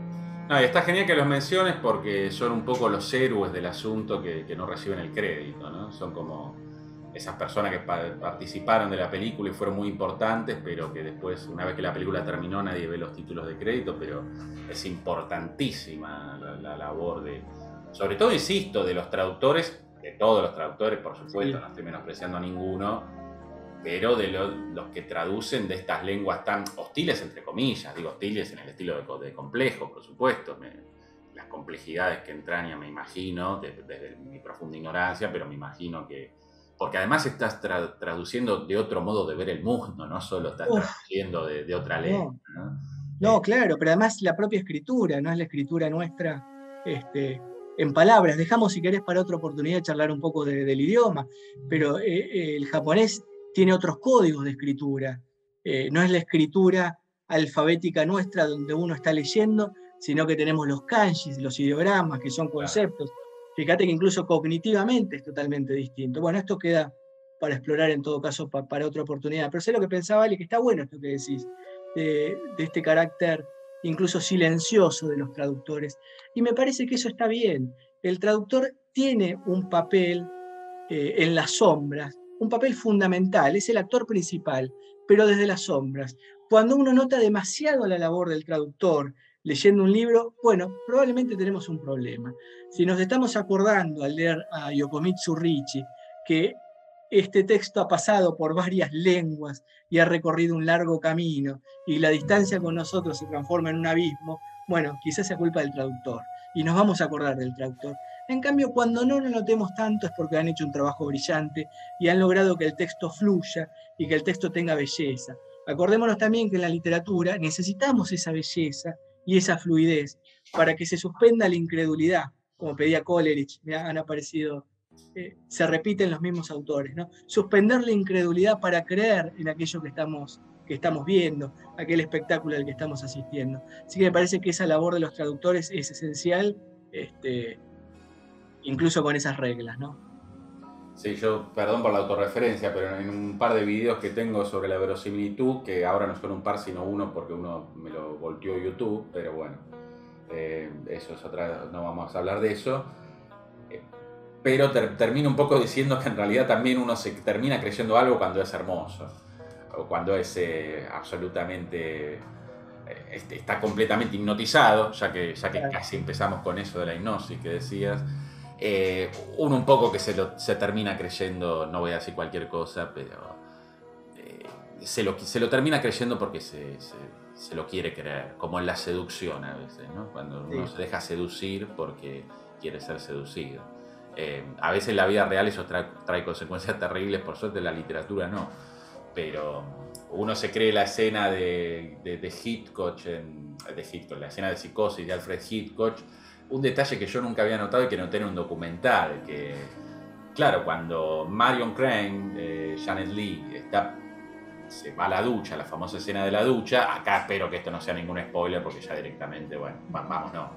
Pero cuando ella abre la ducha y deja que el agua le caiga al instante, se moja, digamos, se pone debajo de la bañera, abre la ducha, debajo de la ducha, perdón, abre y ya la moja el agua. Nadie se baña así. Uno siempre primero prende la ducha, mete la mano para comprobar la temperatura, cosa que yo mil veces Psicosis jamás me puse a pensar en eso. Porque no importa y porque la película es apasionante, ¿no? Tuve que ver un documental para que alguien lo hiciera notar y claro, qué grande que era Hitchcock, aunque estemos hablando de algo que nada tiene que ver con el tema, pero a la vez sí. Qué grande que era el gordo Hitchcock, que claro, directamente hizo que ella se bañara o empezara a bañarse de una manera que nadie se empieza a bañar, y menos en un hotel que no sabe cómo va a salir el agua. Y no te lo cuestionás. Pero no te lo cuestionás porque no importa. Y si te cuestionás eso, bueno, lo lamento por tu vida. Digamos. Y que es un ejemplo completamente fuera de tono o de lo que estamos hablando, pero creo que vale bien para lo que decís, ¿no? No, tal cual. Tenemos un amigo en común, Ale, que dice que él no tiene problema en creer en Drácula. Él lee a Bram Stoker y cree Drácula y dice, Drácula es totalmente verosímil en la pluma de alguien como Bram Stoker. Ahora, leo a otro autor, leo a Benedetti, por ejemplo, y me cuesta creer que existe un oficinista. Bueno, me parece que esto también tiene que ver con el talento en la literatura, ¿no? Claro, y además lo fantástico requiere más esfuerzo para ser verosímil que lo realista. Si yo te digo que ayer estuve tomando mate con un amigo, bueno, vos me vas a creer porque además no tengo ningún interés en engañarte, porque te engañaré con eso. Ahora si te digo que estuve tomando mate con un amigo y de repente apareció un fantasma, y ya vas a tener tus dudas, ya me va a costar un poquito más convencerte, ¿no? Así que más meritorio está que la verosimilitud, que la credibilidad se logre en estas cuestiones a veces extravagantes, como ciertos cuentos del Eroguro, o estas cuestiones que no son tan lejanas, o el cuento Zenin, ese giro que es absolutamente inesperado, absolutamente maravilloso, y es irracional y a la vez lógico, es una cosa extraña. Pero bueno, eso es lo que hace, por eso es literatura, ¿no? Que es lo que venimos hablando, porque puede ser todo eso a la vez, cosa que por ejemplo la filosofía no, la filosofía debe seguir. Después hay filósofos que hacen algo parecido a literatura o algo parecido a humo, que es diferente, ¿no? Pero la filosofía sistemática, Sí. La filosofía clásica o directamente la filosofía, ¿no? Lo que no es fruta posmoderna, va por un camino que se puede refutar o no, uno puede estar de acuerdo o no, pero sigue una lógica, ¿no? Lo mismo la ensayística. Bueno, ya que hablamos tanto de Borges, Sarmiento, cuando escribe el Facundo, hace aquello de civilización y barbarie, no o barbarie, sino y barbarie, cosa que me parece muy importante. Tiene una posición política bien tomada, si bien no puede escribir, no puede ocultar, ni quiere ocultar su admiración por Quiroga, ¿no? Su admiración por esa barbarie. Y eso Borges lo pone maravillosamente en el poema Conjetural, ¿no? Me endiosa, que le endiosa el pecho, inexplicable, un júbilo secreto, al fin encuentro mi destino sudamericano. Eso es lo que puede hacer la literatura, que no puede hacer la filosofía ni la ensayística. Es decir, mantener dos ideas contradictorias a la vez. Mantenerlas. Y creo que esto lo decía, no me acuerdo si lo decía Beatriz Arlo, quien hablando de Borges, que decía Borges es un gran escritor porque mantiene la tensión, no la resuelve. Si uno la resuelve a veces puede caer en el panfleto incluso, ¿no? A veces, no siempre. Pero esto creo que es algo definitorio de la literatura. Y por eso no es extrapolable la literatura. No es que, bueno, vamos a escribir un ensayo filosófico o un ensayo que explique a la perfección la X cuento. No, no es así. En todo caso, podés sacar ciertas conclusiones de un cuento, podés analizar elementos de un cuento, pero el cuento solamente se explica, entre comillas, leyendo el cuento, se experimenta más que explicarse, ¿no? Va más allá de... Bueno, perdón que me desvié, ¿no? Pero bueno, es un poco lo que veníamos hablando y creo que es un desvío, pero no, quizá no del todo impertinente, digamos. Así que, bueno, no sé, Miguel, si... Entonces, no sé si querés redondear, como vos quieras, pero si... No, me parece que quedó un lindo panorama de lecturas posibles y de diferentes puertas de entrada, y que si tenemos suerte, a cada uno que nos esté escuchando va a sentir el llamado con un autor distinto. Ojalá que suceda eso. Significaría que hemos hecho bien nuestro trabajo. Si cada uno va a haber sentido el llamado de un estímulo diferente. Así que, no sé si querés repetir los que a vos te parecen fundamentales, insisto, saliendo de esta cosa de los mejores, o de los que hay que leer en un sentido de mandato, pero sí. No sé si querés, igual vamos a dejar una lista, algo así, pero pero si querés, digamos, darle una, bueno, sí, un resumen también. Hoy estoy usando todas palabras que no quiero usar, pero bueno, hago simplemente una enumeración, sabiendo que como todas las enumeraciones es incompleta, y que ni bien cortemos este video, ¿vale? Me voy a arrepentir de los nombres que voy a nombrar y de los que he dejado afuera. Así que te agradezco que me hagas poner el subrayado en este final, pero vamos a hacerlo de todos modos, no nos vamos a escapar, vamos a hacerlo. Que sepa la gente también, bueno, lo hemos dicho, pero lo repito, que si quieren visitar mi canal, bueno, en todo caso voy a estar más seguro de los autores recomendados, y no va a ser una lista tan rápida. No, eso ya en el canal de Miguel tienen todo esto, o gran parte de todo esto. No sé si te habrá alcanzado todavía el tiempo para hacer todos los videos, hablar de todos los autores, seguro que no, pero tienen muchos de estos autores profundizados y sin incómoda presencia, además por lo que vale doble. Así que recomendable desde ya. Voy nombrando. Kawabata, Mishima, Dasai, Akutagawa y Yokomitsu Richie. Estos seguro. Estos son los que se me ocurre. Bueno, vos mencionaste a Sakaguchi, yo agrego a Sakunosuke Oda, ahí ya tenemos unos cuantos.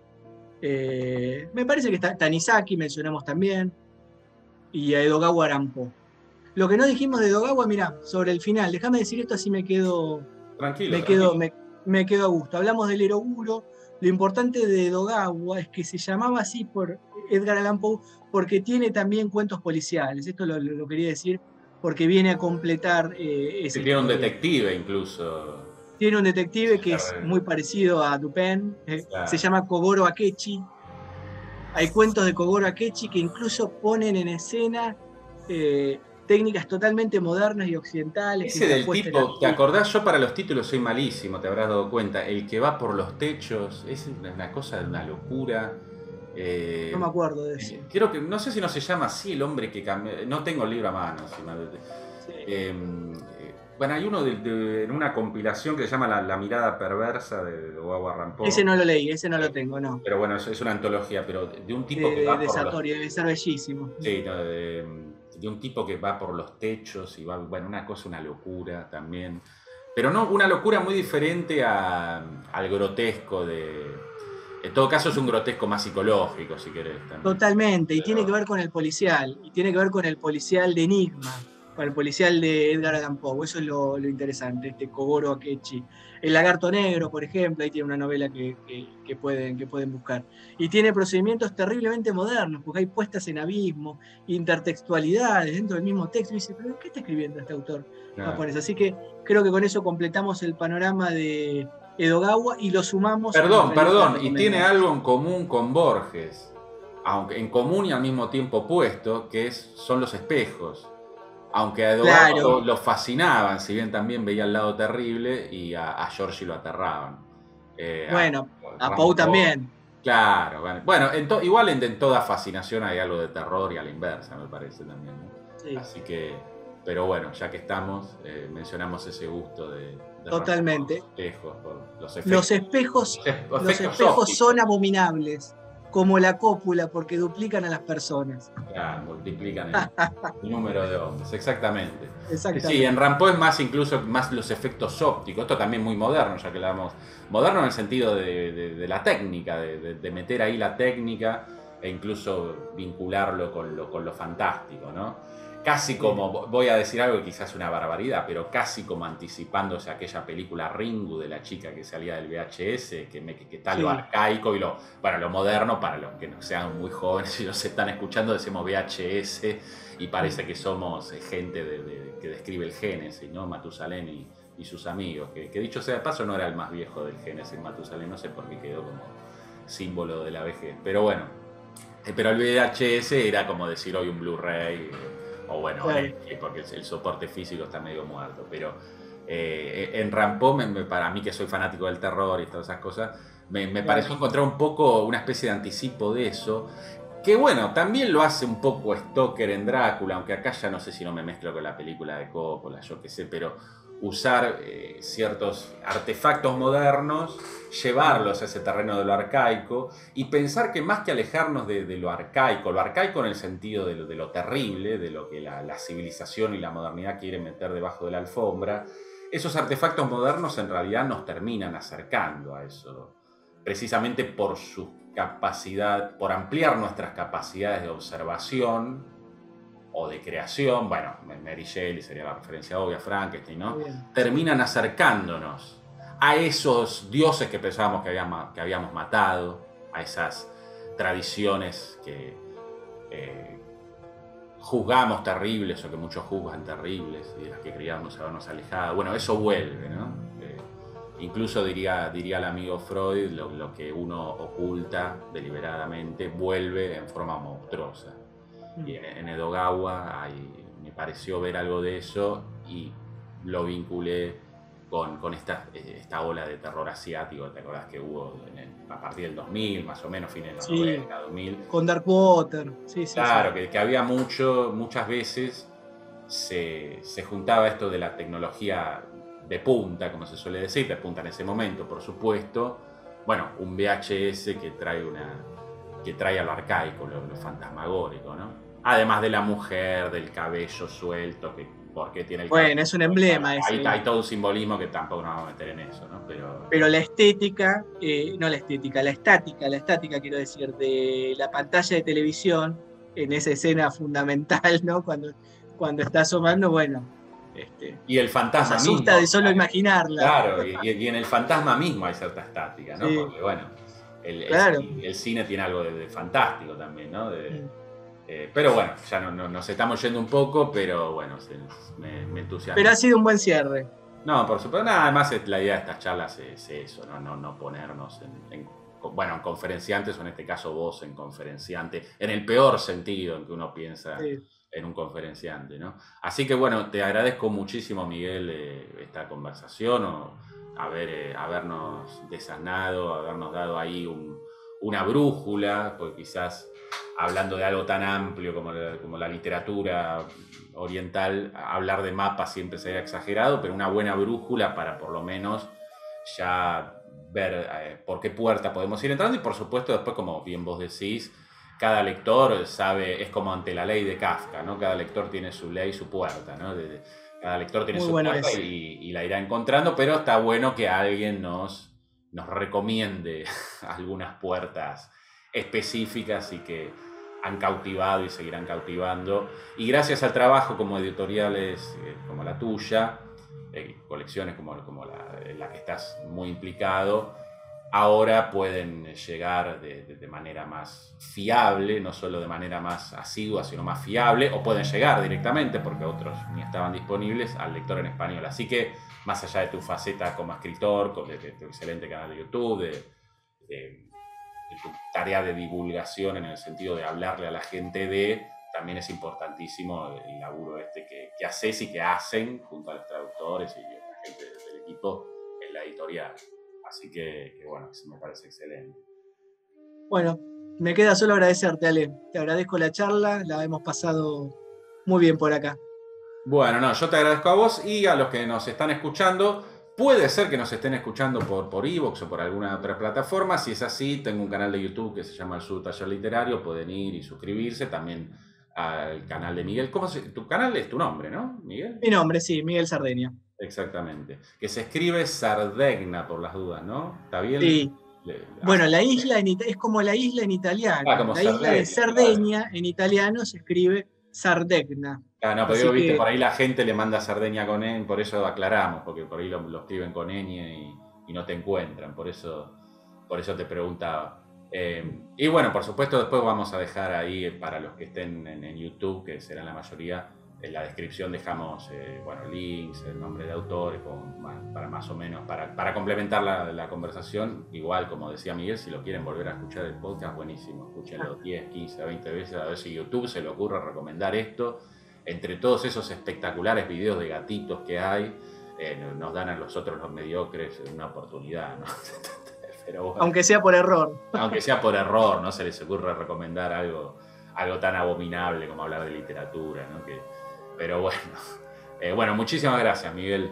Ha sido un gusto. Un gran abrazo. Igualmente. También me despido de ustedes, nos despedimos de ustedes que están del otro lado.